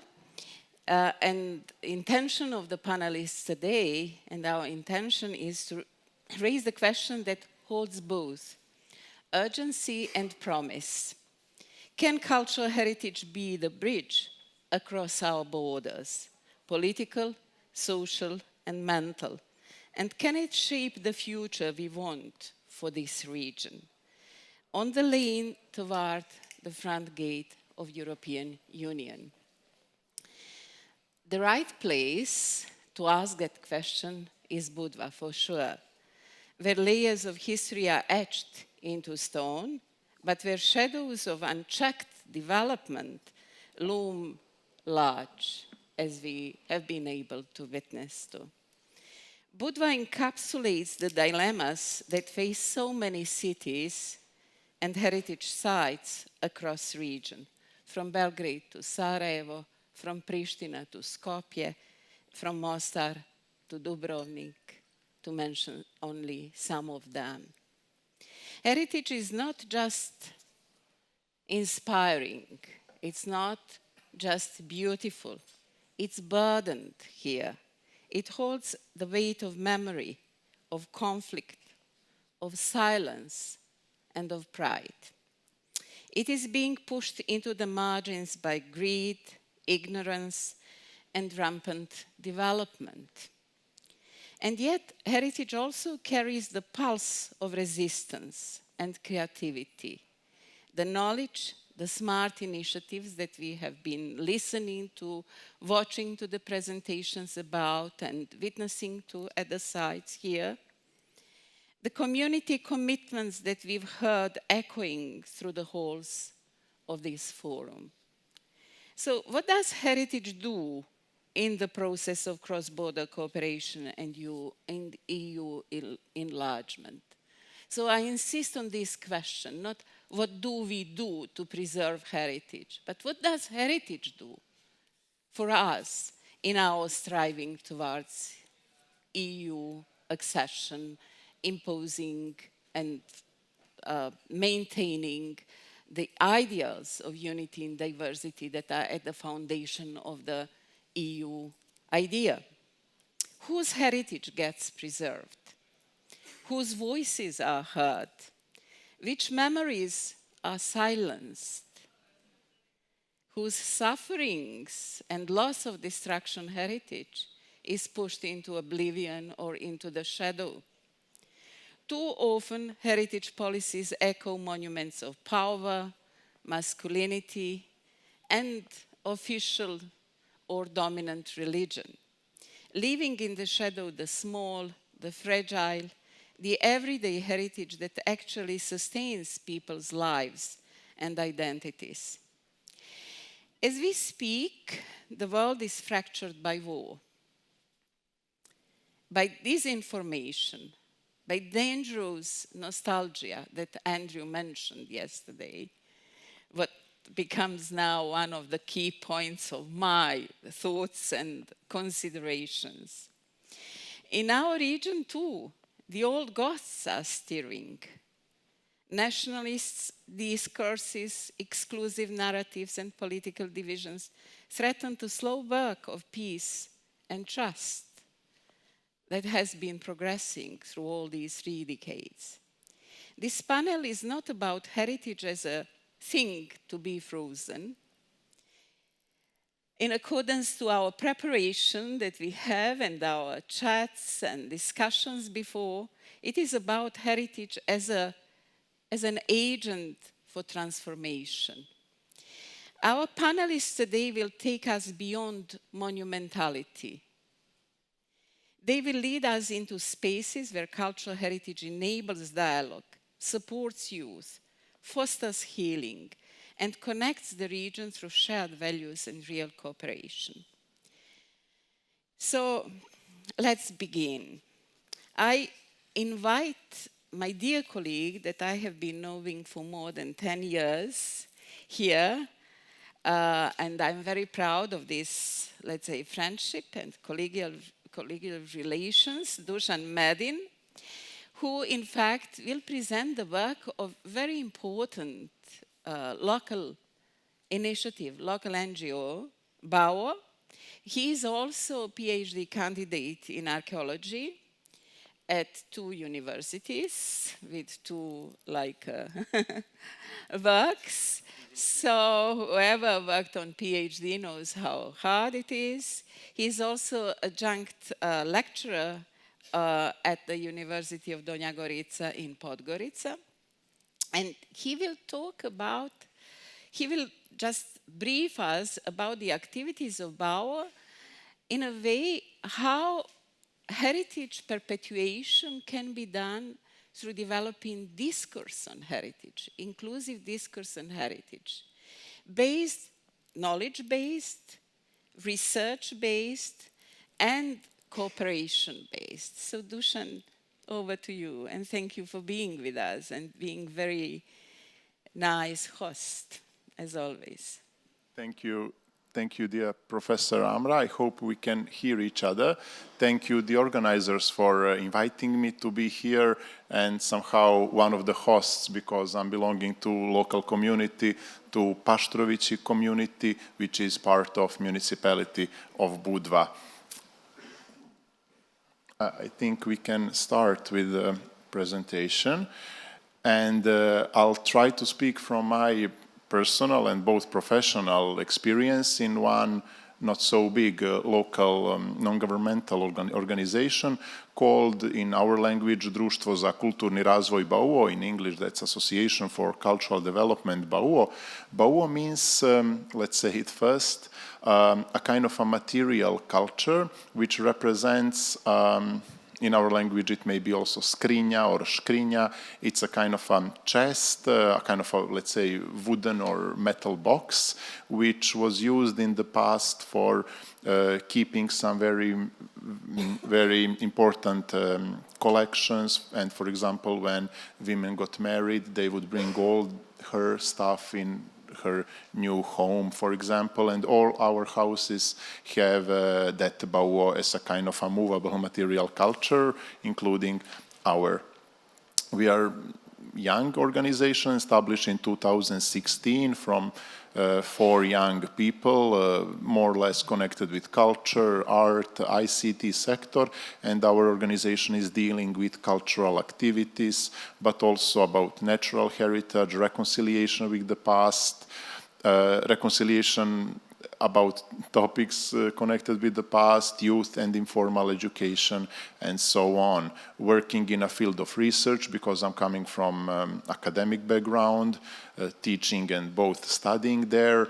We all have to publish our works, to participate in the conference, and some of those activities, always connected with local community and with wider audience, are parts of our projects and activities. So I don't want to speak about all of these. They are just posters of some activities, what we are doing, very widely spread topics connected with both art, innovations, but also cultural and creative industries.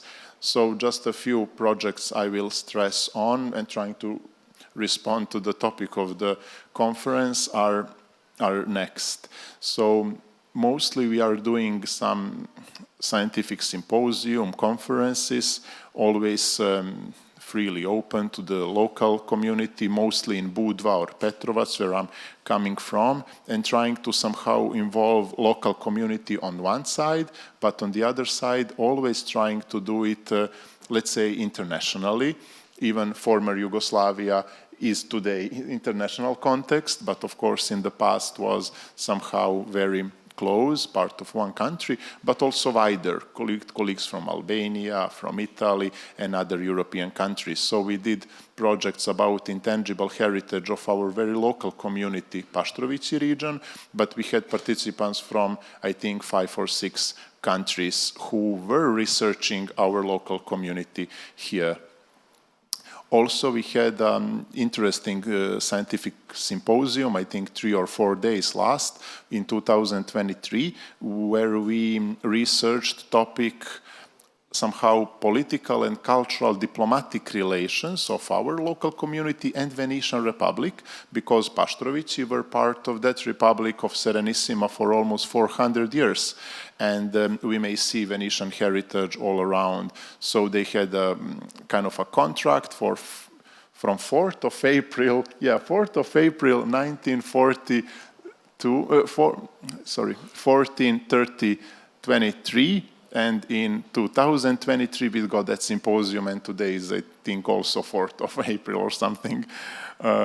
We connect also not only culture and creativity by itself, but trying to speak about agriculture, food or gastro heritage, connection with natural heritage, and of course, economic and business sector, which we may call creative and cultural industries, which is not only culture and art, it is also economic sector, generator of money making and so on. And we had the last conference few days ago. And international festivals of food and traditional agricultural. May I just have 1 or 2 minutes more, please? That's very important conference we organized last year about cultural heritage potentials for reconciliation. Of course, speaking on a Balkan context mostly, and we had participants from all our Western Balkans 6 countries, where we speak about potentials of cultural heritage both for conflict and reconciliation. I mean, for conflict if we misuse it or zloupotrijebiti. How to say, misuse it, but for reconciliation and peaceful as shared heritage if we want to live together peacefully. And as I said, we do a lot of publishing. Most of the books are in our language, but we always try to have some summary or half, if possible, book written in English and maybe some other languages. And all those books and many others, I'm just showing some of them, are published online for free access on our website of our organization. And the newest book is about local intangible heritage, but the authors are from, I think, 3 Balkan countries, and reviewers are also from the others. And Ambra, you got one example of that scientific journal, which we published first time in 2023 with international editorial board, international authors, both in our and English language. And we had the second edition a few days ago published. And I may finish with this, hopefully a new project about dissonant heritage of 90s on Yugoslav context, which we are waiting from the donor, hopefully to be supported in this year. So thank you for your attention, and sorry for my 2 more minutes of speaking. Thank you. Thanks. Thank you, Dusan. It was worth of time. Thank you very much for sharing this important message, how knowledge sharing and knowledge building is crucial for the heritage perpetuation and for all the ideals and keywords that have been stressed during these days. So now I would like to welcome and to ask you to welcome Sasha Dobricic from Nova Gorica. That is European Capital of Culture for 2025. She will represent, although being a professor at the Nova Gorica University, Sasha today will represent GO, what is an initiative, an NGO, and talk about the public spaces and crossing the borders through the project of European Capital of Culture. Sasha, over to you. Thank you very much, Amra, for the invitation and for the meaningful and beautiful opening speech. So I would like to make it as much as personal as possible, as Amra suggested. So our experience, and maybe we can start with slides.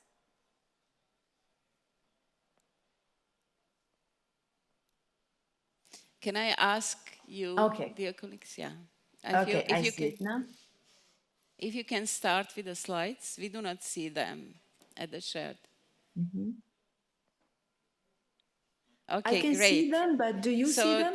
We cannot see Sasha now. So he will do on that. Sasha, please go on. Okay, thank you. So our experience has in its heart the cross-border cooperation, as we are fortunately in a quite mature phase of considering the border between the two cities, Nova Gorica and Gorizia, as a key, let's say, supra-territorial meeting ground. Indeed, the key driving concept of the European Capital of Culture official program is entitled Go Borderless. So is the border itself. This of course also points to all the semantics of crossing and of cross-border actions, which actually represent the common heritage dimension of the local history, often appearing to us in 2 radically opposite phases. So the history of the border and the border area is made up of many striking moments, from the famous imposition of the white line that you see in this photo, where actually the cow in the backyard stands half in one country and half in another, to, next slides, please, to a very, let's say, iconic image depicting the political moment understood as us against the others, up to, let's see the next slide, please, up to this photo, which shows a genuine deposition of the future of 2 cities into the unification process with Europe. But what was even more significant to me, and which probably inspired the overall approach to the question of the border and how this heritage could potentially reactivate an appealing collaboration, next slide, please, was a set of less, let's say, pompous, but yet very significant, because playful, moments that express the need to profane, to play with the border.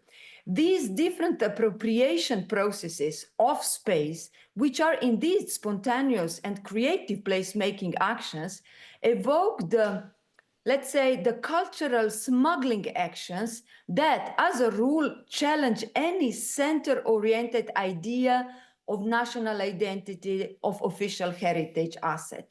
Next slide, please.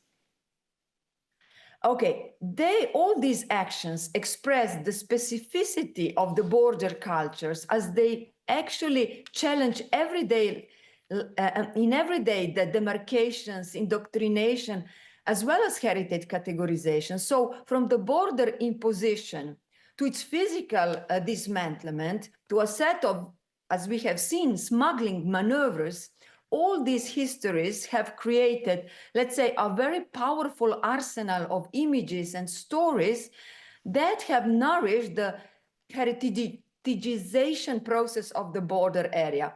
But what I found significant, next slide, please, is that this boosting border process returns to us, at least in physical terms, as a very tiny, definitely non-monumental, concrete ruin, debris of the past.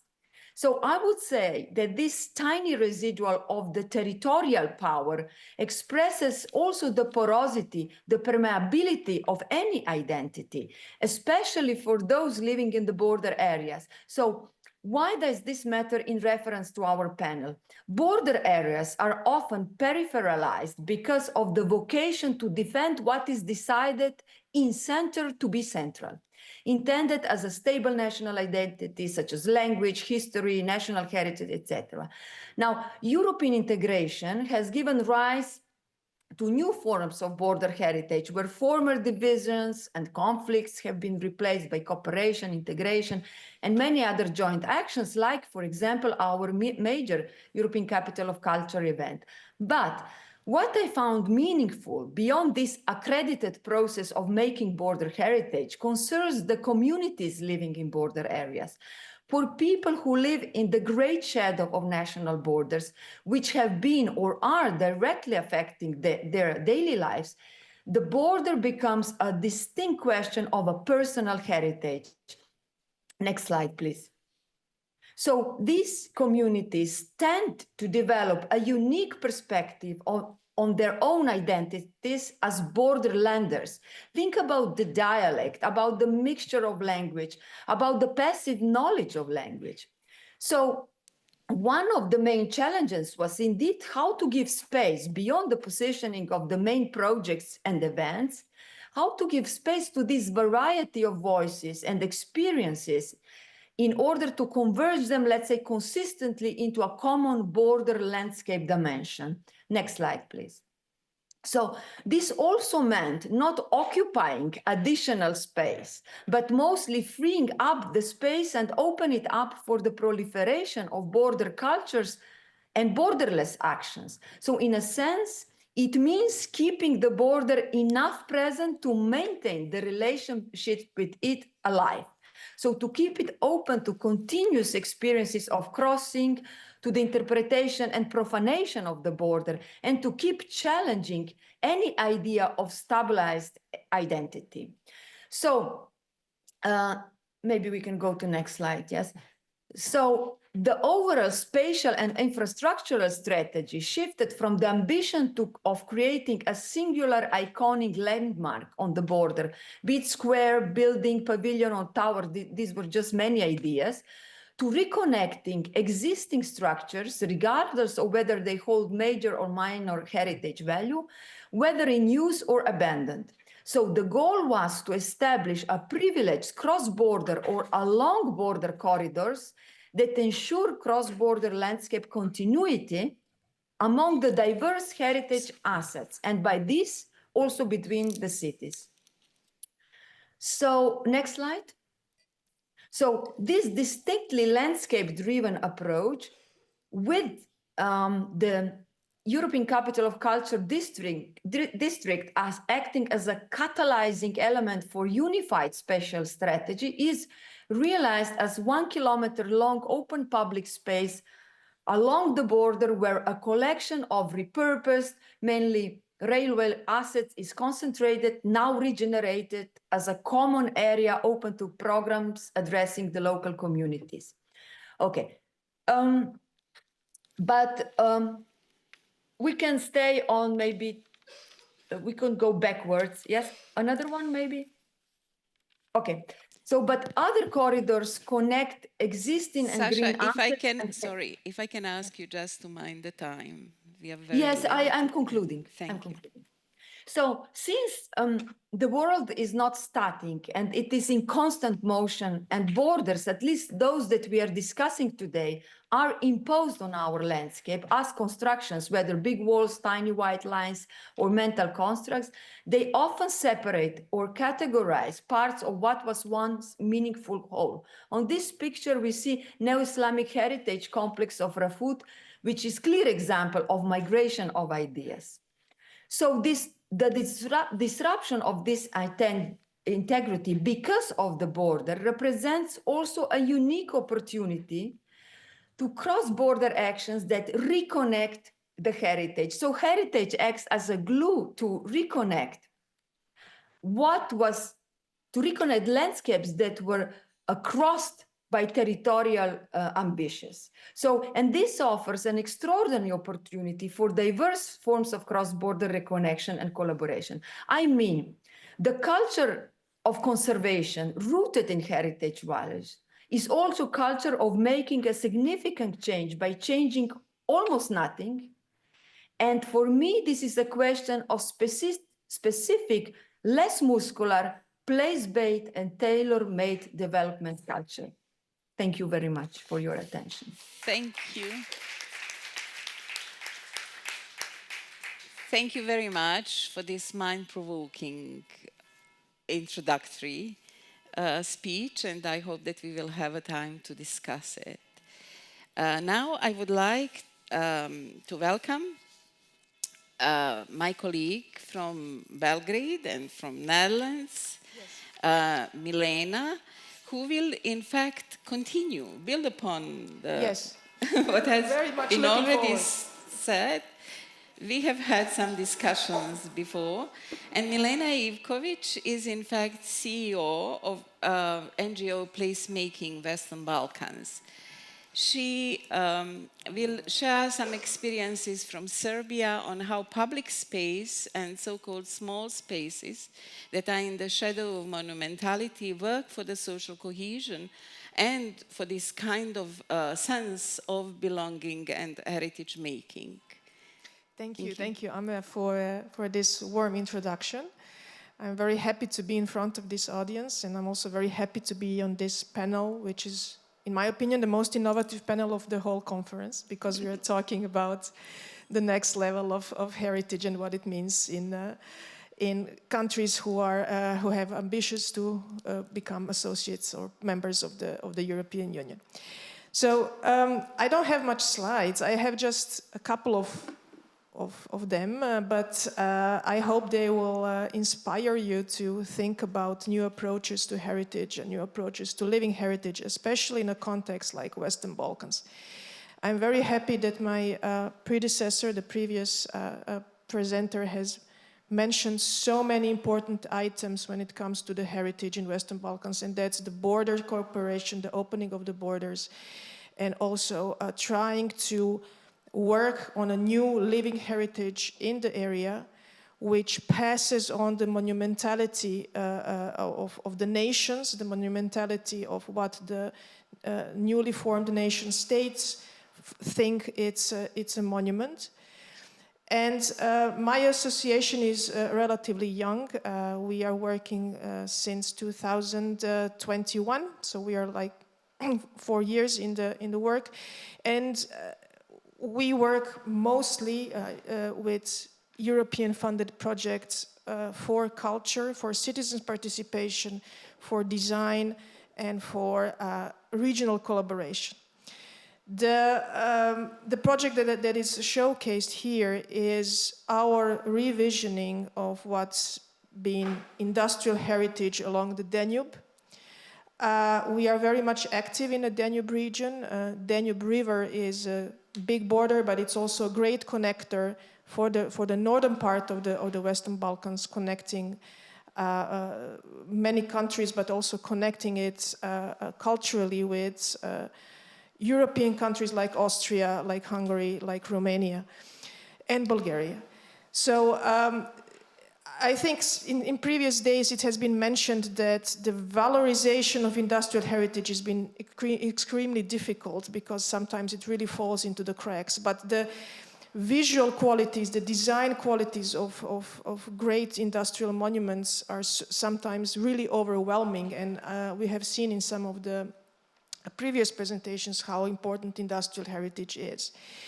In the context of Belgrade, what we are active right now, and we are going to be more active in the Danube region, is of course that these areas are along the waterfronts, and they have been prone to unwanted, let's say, developments. They have all been privatized, and all the cultural projects there are survived by the good graces of the private owners. Our mission there is also to keep it accessible and keep it living for the neighborhoods that are surrounding it, because that's their only access to the water, their only access to the waterfront. Next to this particular location, when we were working with street artists, we have also worked with another way of how the cultural production and heritage preservation along the Danube is going on.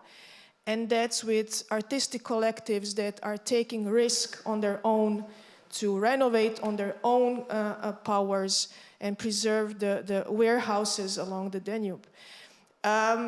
Of course, they are doing it also partly as a commercial program, so they usually open some commercial programs like restaurants in order to support their art, and it says a lot about what is the status of the cultural preservation and cultural attitude of the cities in the region when it comes to industrial heritage.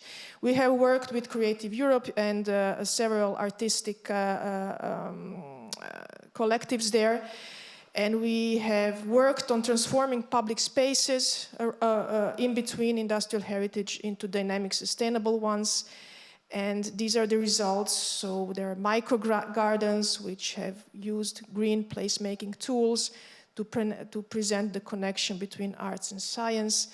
And I'm very happy to go to the next level of our projects. We have just started a very big cooperation in the framework of the Interreg Danube project about placecraft, and that's revitalization of public spaces through arts and culture in the Danube region and in the Banat area. Also with perspective on collaborating with all the countries along the Danube to try to come up also with some formulas of sustainable tourism based on the culture of public spaces. Thanks a lot. That was the last statement, and I'm really looking forward to talk with all of you in the break who wants to have more information about the projects. Thanks. Thank you very much.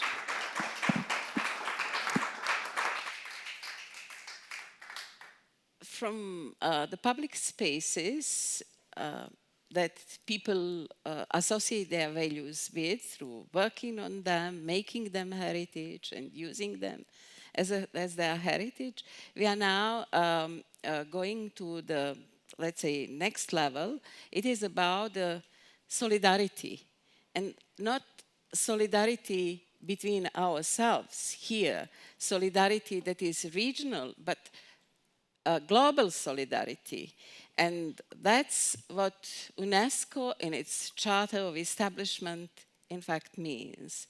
So when UNESCO office was established in 1993 in Bosnia and Herzegovina, during the turbulent times, it was a ray of hope. And one of the persons that worked then as a young Bosnian in this office was Siniša Šešum, who in fact through all the time since then passed his personal path and became the head of the regional Antenna UNESCO office. So this experience, personal experience of Siniša Šešum, but also the role and the agency that UNESCO is in the region is important. And I would like to welcome Siniša Šešum and ask him to, in this very short time, share the thoughts about the concrete projects, programs, ideas, and initiatives that UNESCO stands behind and that are, in fact, harnessing heritage for the regional cooperation on this EU path. Sinisha, welcome. Thank you, dear Mrs. Haji Muhammadovich, if I may, dear Amra, because we know each other for a long time, I'm really, honored, to represent the UNESCO at this important event, and I will use next couple of minutes, to also go from the global to the regional level about particular, action of UNESCO within the field of culture, but not only, with the focus on the six, UNESCO standard setting documents, our six conventions, but also, a broad, importance of culture, not just for UNESCO, but for all its member states. As you, Amra, mentioned, the first sentence of UNESCO, charter, speaking about building a peace in mind of men and women. And what is extremely important for us, that we have 79 of experience, in multicultural dialogue for lasting peace. So this is something that is, it's not leverage of UNESCO, but leverage of all world and especially, of the region. We have to, underline that culture for sustainable development. It's extremely important, segment, especially taking in consideration that over the 10 million square kilometers of our, common earth is, cultural, is protected with some kind of, the UNESCO designation. We have over the, or nearly 800, living heritage elements linked to sustainable development of the different communities. 3.1 percentages of the global GDP is generated through culture and creativity. And then there is something which is related to heritage and education. There is a network of over than 100,000 museums across the world which are promoting the heritage, and preserving it, And now I will come, bit more with the focus on our region, and our actions, which are mainly, aimed on using the cultural heritage as and the creativity as a connecting tissue, and enabler for dialogue, reconciliation, and cooperation in the region. Whatever we do, we are doing together with our member states and for the citizens and its communities. I will start from one event that we jointly attended, Amra, so it was back in 2004, where UNESCO, together with member states from Southeastern Europe, supported creation of the first ministerial conference on cultural heritage in Southeastern Europe, which was called Cultural Heritage, a Bridge Towards Common Future. So this was a first, attempt to enhance the regional cooperation, but also to put together all actors which may, work on the sustainable future for it. The event was also part of the celebration of the reconstruction of the old bridge of Mostar, but more importantly, it set the platform which is living until now. In 2013, in Brdo pri Kranju, this platform was converted, into the Council of Ministers of Culture of Southeastern Europe, enhancing culture for sustainable dialogue, And this platform, which is now, working for more than 21 years, set some, the framework for the regional cooperation, which is in place even now. And they were even in some segment extremely visionary and advanced in comparison to other the aspects of the regional cooperation. So the last meeting of this platform took place also in Montenegro in December 2024. But also, what is also the important to mention that, they are working, in frame of the strategy which was adopted back in 2014, which you will see what are the main aims. But this, platform, which is, established many years ago, is also fully compatible with UNESCO, global, the Mondial Cult process, which is the world biggest cultural policy conference, and all things that was developed, and envisaged back in 2004 and then in 2014, it's fully compatible with the Mondial Cult goals. There were several, guiding principles of this platform, which was established at that time, but they will just, highlight some of the most important, This is the focus on the shared priorities and shared interest. the focus on interinstitutional and also cross-border cooperation, alignment of the main principles and standards, guidelines, programs, policies of the country with international standards and with European Union, And then there was one important segment. There was a call to use the knowledge that exists within the particular UNESCO category 2 centers in the region, but also vast, network of the UNESCO chairs or creative cities, So this is very important aspect. What were, key priority area that were established for cooperation at that time and still being implemented? So this is an improvement of improving the management of culture and natural heritage. And what Tamara said, not only because of the monuments, but because of the communities where they belong, Fighting against the illicit trafficking, because one of the previous colleagues of the speakers, said this is also an important issue as it's closely linked with the safeguard of cultural identity. Then we have safeguard of intangible cultural heritage for inclusive development and the social economic growth and social cohesion, and then development of culture and arts education. UNESCO's latest the framework for culture and arts education is adopted in 2024. Council of Ministers of Culture, highlighted the importance of this segment back in 2014. Indeed, although being a leading cultural, a leading global organization in the field of culture, UNESCO can't do it everything alone.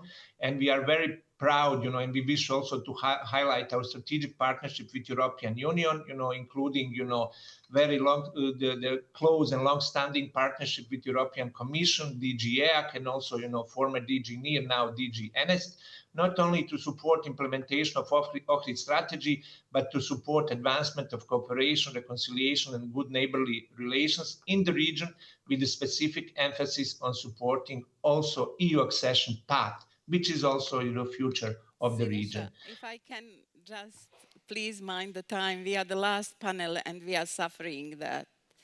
I have less than 1 minute, 3 more things to mention, and I will stop. I just wish to mention 3 important initiatives being implemented as a part of this strategic partnership between European Commission and UNESCO. This is, I will start from the newest one, so this is the one important project of the establishment of the joint permanent exhibition in Block 17 of Auschwitz-Birkenau State Museum and memorial by the 6 ex-Yugoslav countries.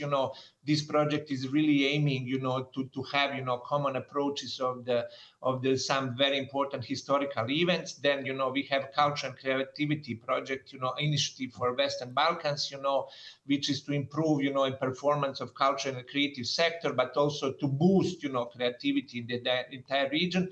And then the last one is, around the fighting illicit trafficking of cultural property in Western Balkans. Last sentence, that all these activities are supporting, EU path, achievement of the particular EU keys, and especially, a key 26 on culture and education. So thank you. Thank you very much, Sinisha, and please stay with us because I would like to use this opportunity to ask you a question. Thank you very much for mentioning Mondial Cult and its importance and the principles and objectives of Mondial Cult, because we are now preparing for Mondial Cult 2025 that will take place in Barcelona on 28th of September. And it is important to mention that it is somehow harmonized with our discussion. There are 2 key topics that the working groups, experts from across the world, work on. One is culture for peace. So the working group, I'm lucky to be involved in it, works on the operational note for this. And the other working group that is much larger than this one works on artificial intelligence. So these 2 topics are still the most, let's say, appealing and appalling. They are both risks and opportunities, how culture can be used. So having in mind where the world is heading on, UNESCO, in fact, when marking the anniversary of the Hague Convention last year in May in Hague, started the series of the activities concerning Protocol 2 from 1999 on implementation of a Hague Convention on protection of cultural heritage in armed conflicts and wars. And there will be the first international forum of the UNESCO on civil-military alliance for the protection of cultural property very soon, on 16th May, at the headquarters of UNESCO. So are there any activities in the region to respond to this reality of the world, that heritage is the target of the ongoing wars, and that heritage is at the risk of the armed attacks? But coming from the same region and same country, we may say, that we have, experience of heritage being, the attacked, or being used as a target during the wars, unfortunately, And also we have to underline that within the region, we have the first, the World Heritage property that was targeted, at the beginning of the wars of 90s, So definitely, we are trying to do, number of activities in this area. This is, in the area of preparedness.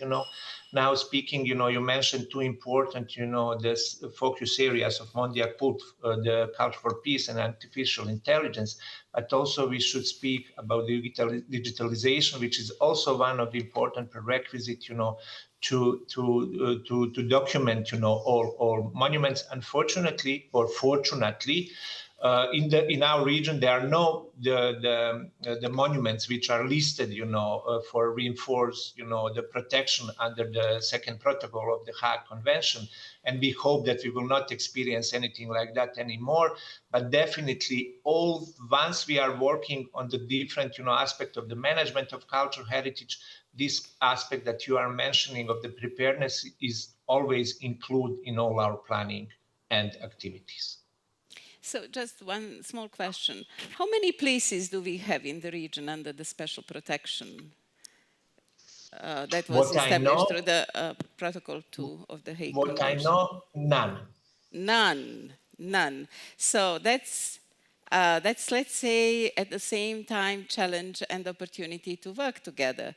And what I would like from this forum is to invite you, Sinisha, to advocate for that with UNESCO and to make it a priority, let's say. So we cannot hear you. No, we cannot hear you. I was muted by organizer, that's why I couldn't. We are definitely advocating on it. We have to underline, that 1954 convention, both protocols are ratified by all countries in the region, speaking about Southeastern Europe, and we will definitely talk, advocate, for the possible inclusion on this reinforced, protection, list. We had, some attempts even here in Bosnia and Herzegovina, but at the end it was not materialized. Thank you. So let's move to Milena. And I would like to ask Milena, now we are going again to the some kind of the bottom level that is very cross-cutting issue for the region. Can you tell us about the challenge of that cultural heritage professionals face when they work or when they care, when they talk about the statutory protection and its impact on the protection of a site? Yes, that's a good question. I think we already a little bit brainstormed about that in a preparation, and that is that the issue with statutory protection is that, of course, it has been studied very thoroughly, has been put in all the processes, has been put in all the bureaucracy that there is, but it doesn't actually say anything about what is the future of that particular heritage that it's protected. There are so many negative examples I can name in the region, but I'm not going to name them. I think that sometimes we just need to, we cannot wait to these, let's say, cultural heritage laws or processes or policies to evolve from where they are right now, or to be more resistant to corruption, or to be more resistant to negative, negative urban development. I think that when and where there is a possibility to act and to preserve heritage from, let's say, bottom up, or from some other ways of dealing with heritage, I think we should not wait for that and try to, of course, within the legal framework, but try to do as much as possible, especially with the heritage that it's in between the cracks. Like I said, it's the industrial heritage or the modern heritage of the before the war and after the war, the socialist Yugoslavia heritage, which is, you know, in this, which is somehow below the radar. Yes. It is a heritage, but it's obviously not enough heritage for the policymakers who are forcing a very strong national agendas. And that's a playground for all kinds of experimentation, and playground for driving the living heritage and connecting with the citizens and connecting with actual users of that space who, of course, can enjoy a beautiful church and can enjoy even a beautiful statue of some very important historical figure, but they want to go every day to the beautiful market, they want to enjoy their streets, they want to enjoy their historical streetscapes, or let's say building structures like here the old city of Budva. So we have to think more into those kind of integrated ways, what heritage really is, what is heritage in everyday life, and try to protect it. And you know, my organization is not activist in that sense that we are kind of, you know, standing for one building or standing for one thing. We think more integrally, and we think more holistically, and try also to work a lot with intangible heritage. Thank you very much, Milena. I have just received a note that we have some urgency to close the panel, and I'm so sorry for that. So let me conclude the panel. As we are concluding that, we return to the essential question posed at the beginning. Can cultural heritage, so often seen as a remnant of the past, be the very resource that shapes a shared and resilient future? From the insights shared today for the wonderful panelists that I would like to thank you for their contributions, it's clear, yes, but only if we embrace heritage as a dynamic force that fosters solidarity, transgenerational knowledge sharing, and inclusive practices. We have heard how heritage is more than a monument, site, property, or resource. It is an agency of resilience, a means of negotiation with nature and with neighbors, and a tool for shaping our urban and social environments, with a focus on public spaces, with a focus on forums, on discourse development. It is not about preserving the past as an isolated artifact, but about activating heritage to address today's crisis, whether environmental, social, or political. Yet, to embrace change that we were talking about yesterday, we must first understand our heritage footprint. Just as we measure our ecological footprint, the way we engage with heritage today determines our collective capacity for transformation. If heritage is neglected, erased, or instrumentalized for divisive narratives, our ability to move forward sustainably is weakened. But if it is nurtured, shared, and protected through inclusive and rights-based approaches, it becomes a powerful tool for resilience and development. A rights-based approach to heritage compels us to recognize that cultural heritage is not just about preservation. It is about access, That is one of the key words that has been mentioned frequently. Participation, also keyword. And agency. It is about ensuring that communities, especially youth, are not passive spectators, but active stakeholders in shaping the narratives and policies that define their cultural landscapes. Then there is another keyword, intersectoral cooperation, that was mentioned yesterday and that implies to everything what we have talked about today. So heritage must not longer be treated in isolation. It is about urban planning, environmental sustainability, education, tourism, and human rights, culture and creative industries that Dusan mentioned and works on. Youth is key to this transformation.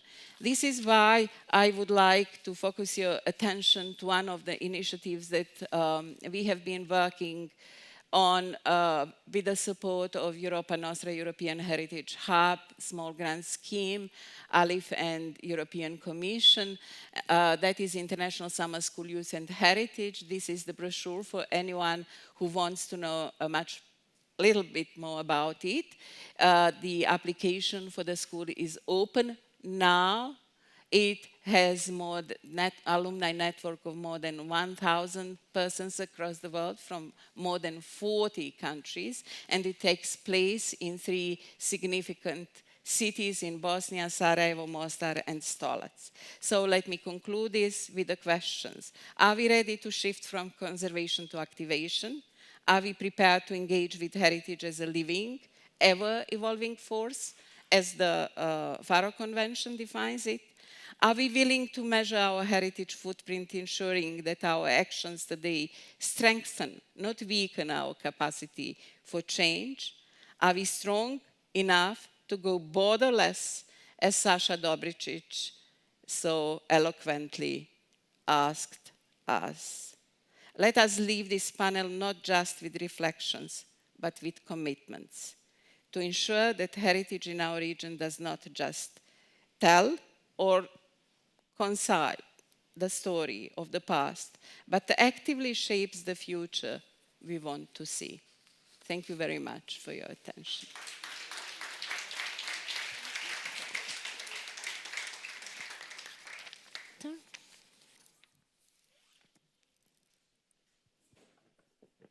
Thank you very much. Thank you, Amra, and thank you to all the panelists for, I'm really sorry, very short but very inspiring panel. And now we are going to go to the closing remarks from Angela Azzori, Team Leader for Cultural Heritage at the European Commission. Angela, like yesterday, she will reflect on the key themes of the day and offer her final thoughts on the critical role of cultural heritage in the EU enlargement process. Angela, please.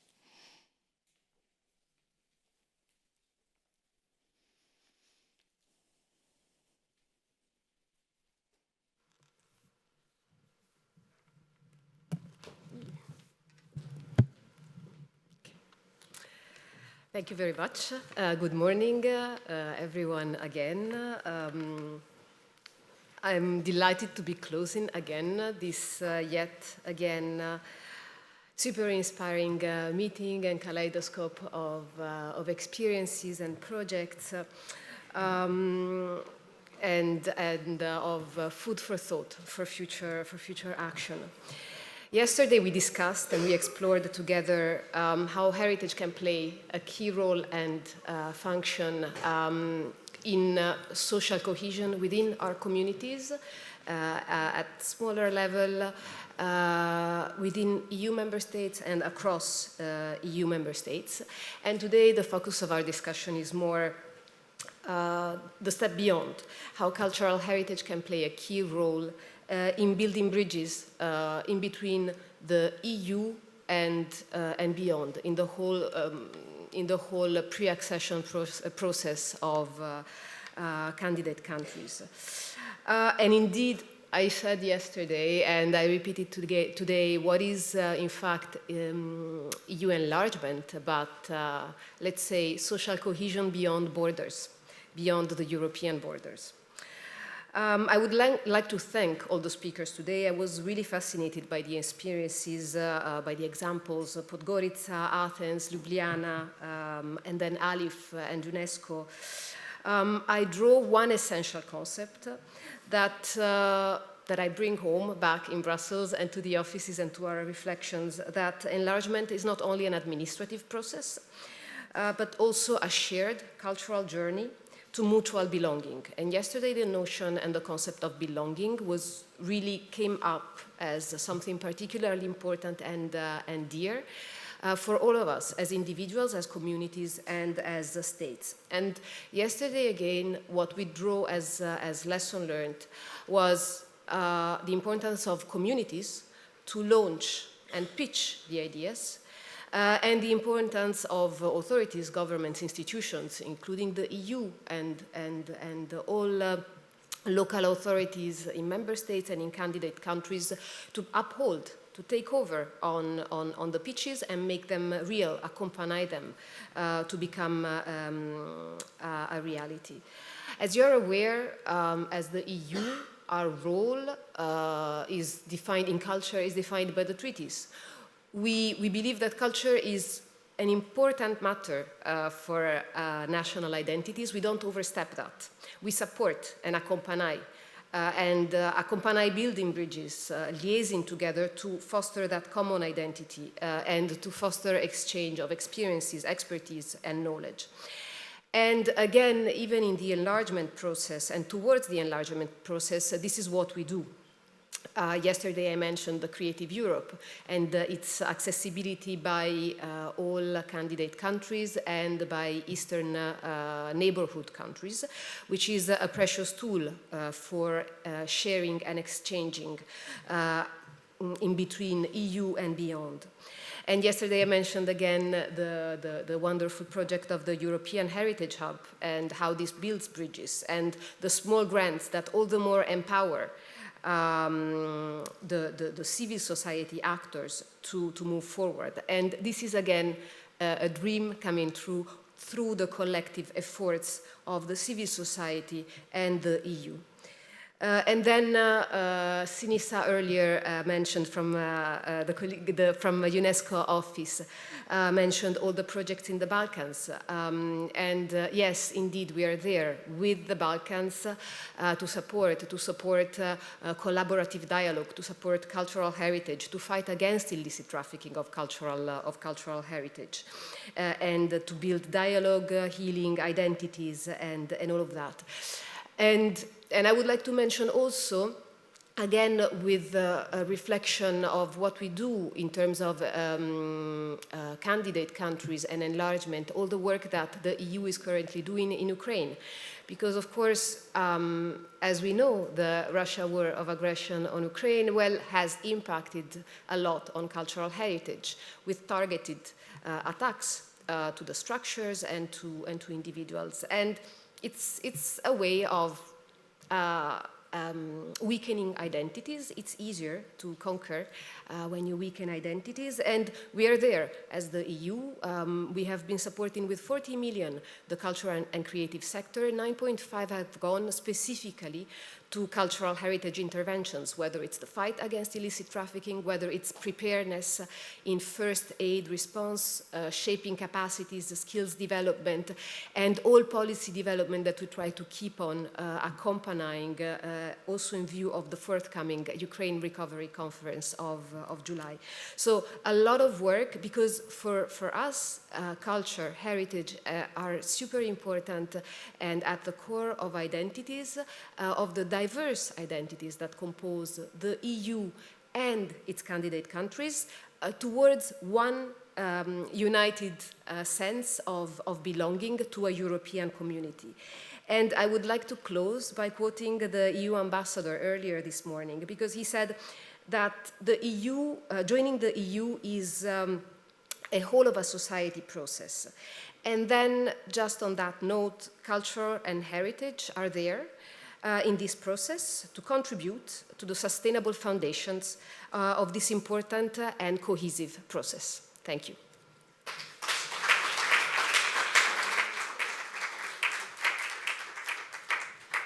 Thank you very much, Angela. And now we are going to Cristina Lolio, Vice President of Europa Nostra. Welcome, Cristina, to the stage to also offer some closing remarks. So, dear friends, at the end of this couple of very really strong, intense days, perfectly framed in this beautiful Budva, we feel how strong is our shared vision of not only of culture and cultural heritage, but we feel strong inside, because we start with the intrinsic value of culture, which is a kind of basis for the other values. So I don't want to spend more words about what has been said so well. We implement through cultural heritage, democracy, peace, justice, fundamental rights, welfare, and again for the EU intercultural dialogue and international relations. So we are in a way instrumental, but instrumental as a connecting tissue, not as something that you put on top, as something you may add as a kind of dessert at the end of the day. It's a different story, because it starts from an intrinsic value and becomes a sort of intrinsic value for the society. That's something that we'd like to avoid to be really used on this.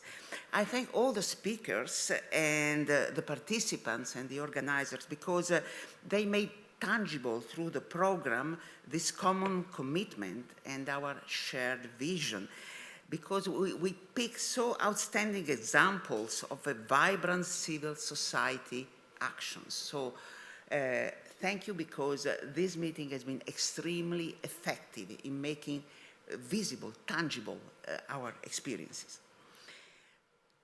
Let me spend a word about the European Heritage Hub.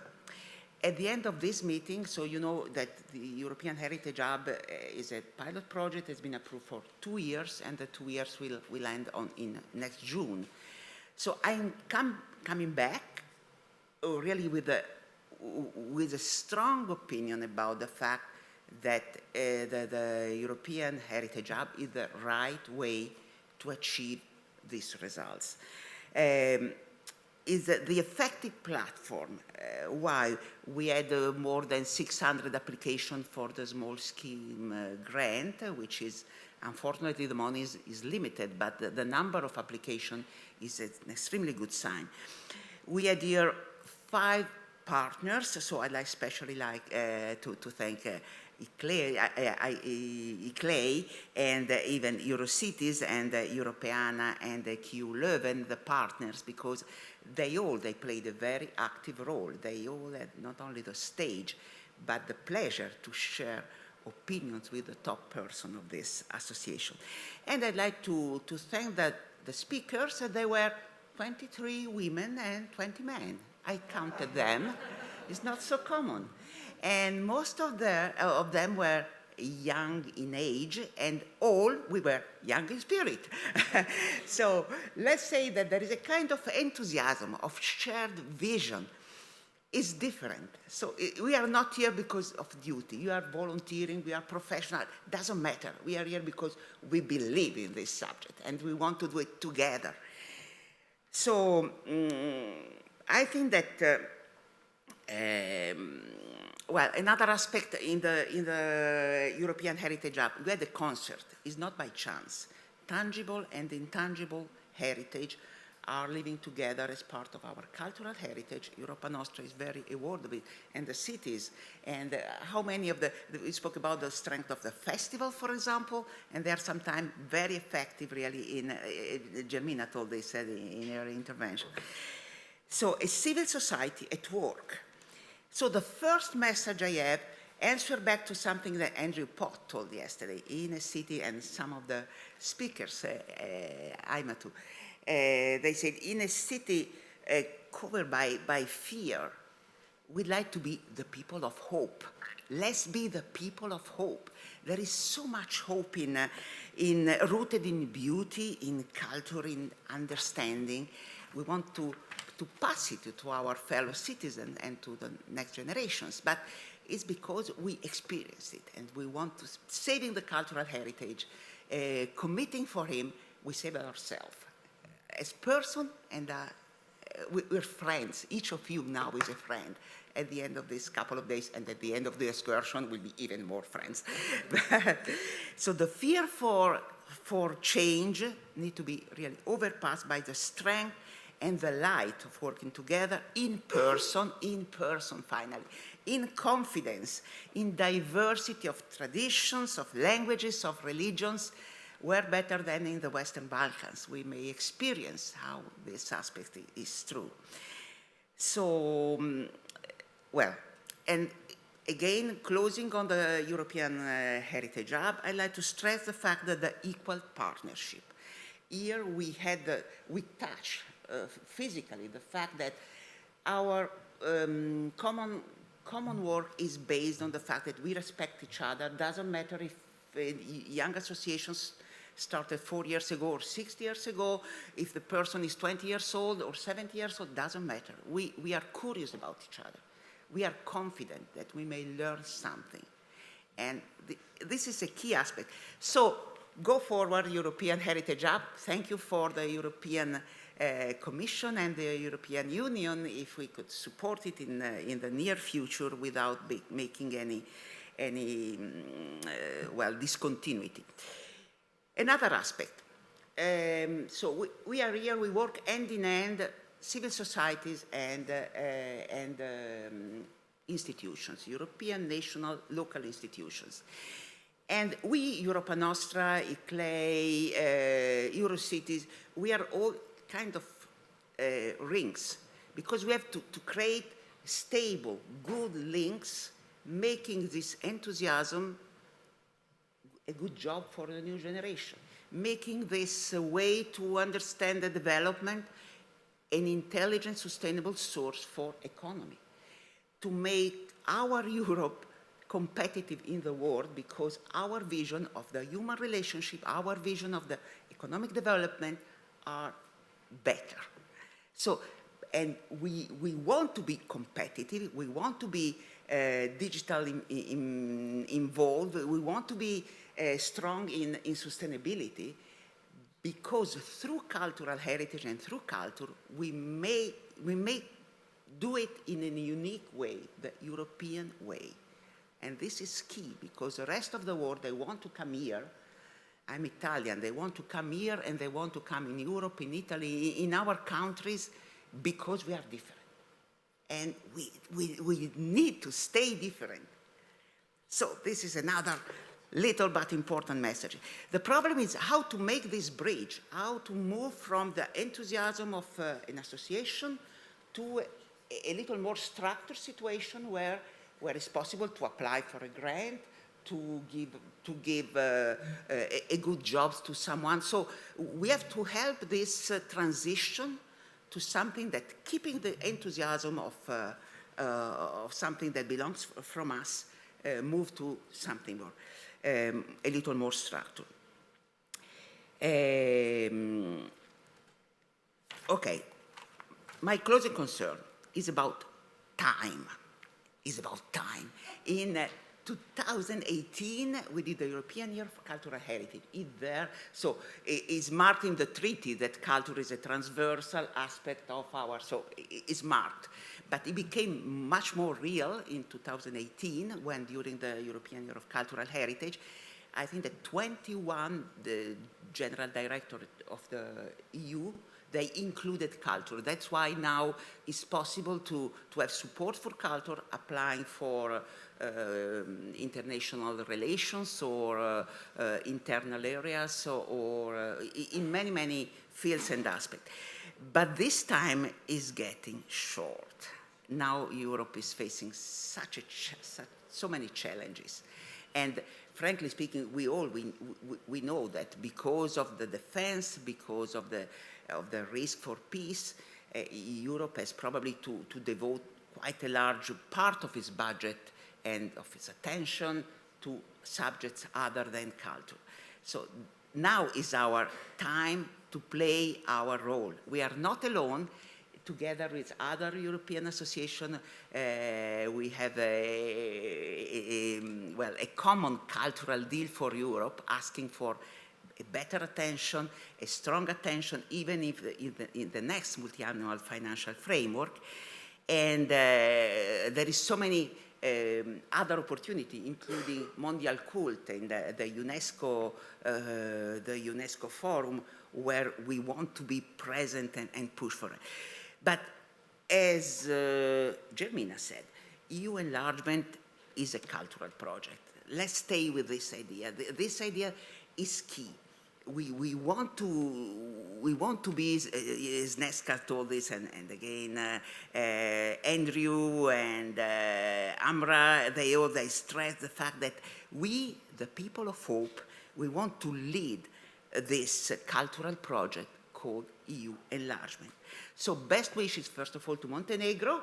We are happy that beginning in October, the first concrete step, not paying any extra fee to become part of Europe. This is just the first step, and Montenegro, let's hope, is the first country in a quite, let's hope, rapid process of integration for Western Balkans. Thank you again to all of you for being here. Thank you for our host. Thank you for our partners. Thank you for the EU who make possible all our cooperation. Let's clap to each other.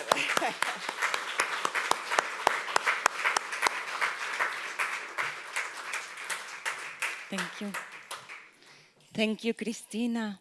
And as you well mentioned, today our challenge has been truly time because we have these two excursions waiting for us. So we will leave from the hotel at 1:30 and we will give priority to people going to the excursions, but we have to close in a proper way. So please, Sneska Blasho. Now, after these fantastic concluding remarks, both from the representative of the European Commission and our Vice President, I just want to thank to the team, to the wonderful team, to the dream team that has organized this, this European Heritage Forum, and it was the team between the two main partners of the, with regard to consortium. It was Iklay, Christina, and Kamal. I can't see you. Where are you? If you are here in the room, in any, yes, I see you there. Kamal working hand in hand with our team. You have seen here Manon and Vanessa on stage, but there is Christy, Antigone, Natalia, Michaela, Beppe, Raquel, Elena, Camila, all of them were working with so much passion. But we would not have, it would not have, yeah, applause for them, applause for them. But of course, we would not have been able to achieve such an extraordinary program and to realize it in such a wonderful way if we would not have had the wonderful colleagues here from Montenegro. And in fact, it started, our collections with Montenegro started back in the 90s. I see Professor Ilya Lalosevich here with us, together with Alexandra Kapetanovic, whom you have seen yesterday from Expeditio, said they were the pioneers of sort of our presence here. But now in the 21st century, we also have got a fantastic ambassador here in Budva.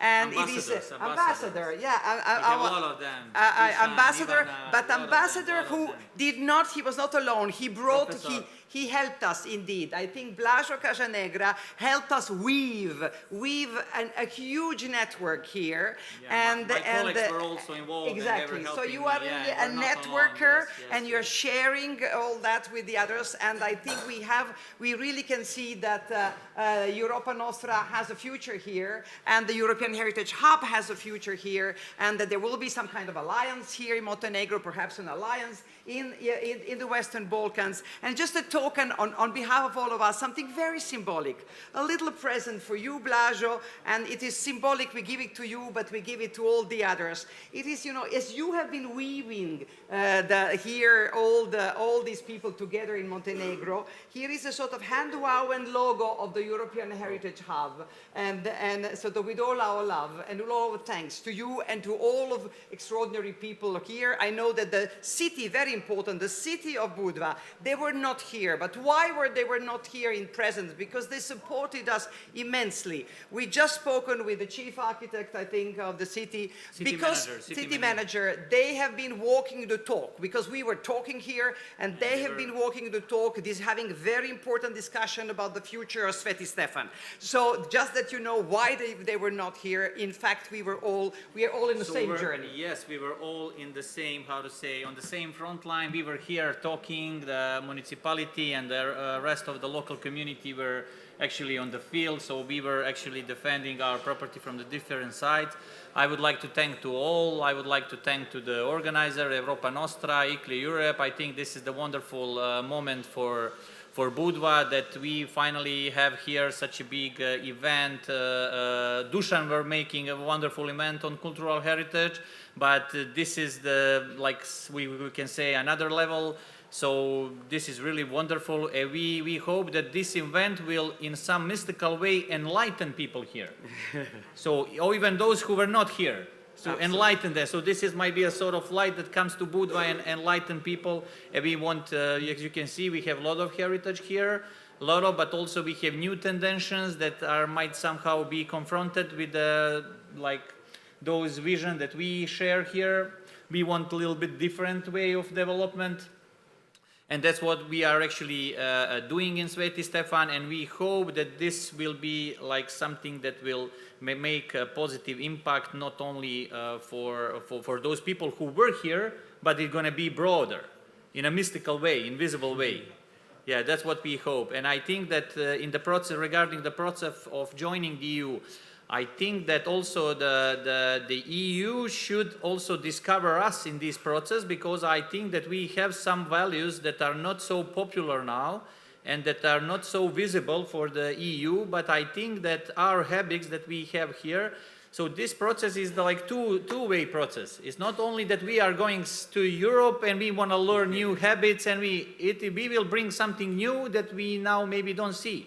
But definitely we have, and I think that what we will bring, it will be also important for the future, because we have some habits and some, how I say, values that are more, that are more green friendly in some aspects. Because first of all, we work less, you know, and working production is actually making climate change. So that is one of the, that will be one of the something. I don't think that we should not work in the future, but I think that we can bring something here. No, fantastic, fantastic.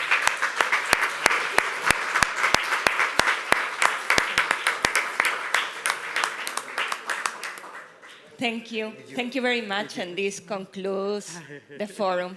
Thank you.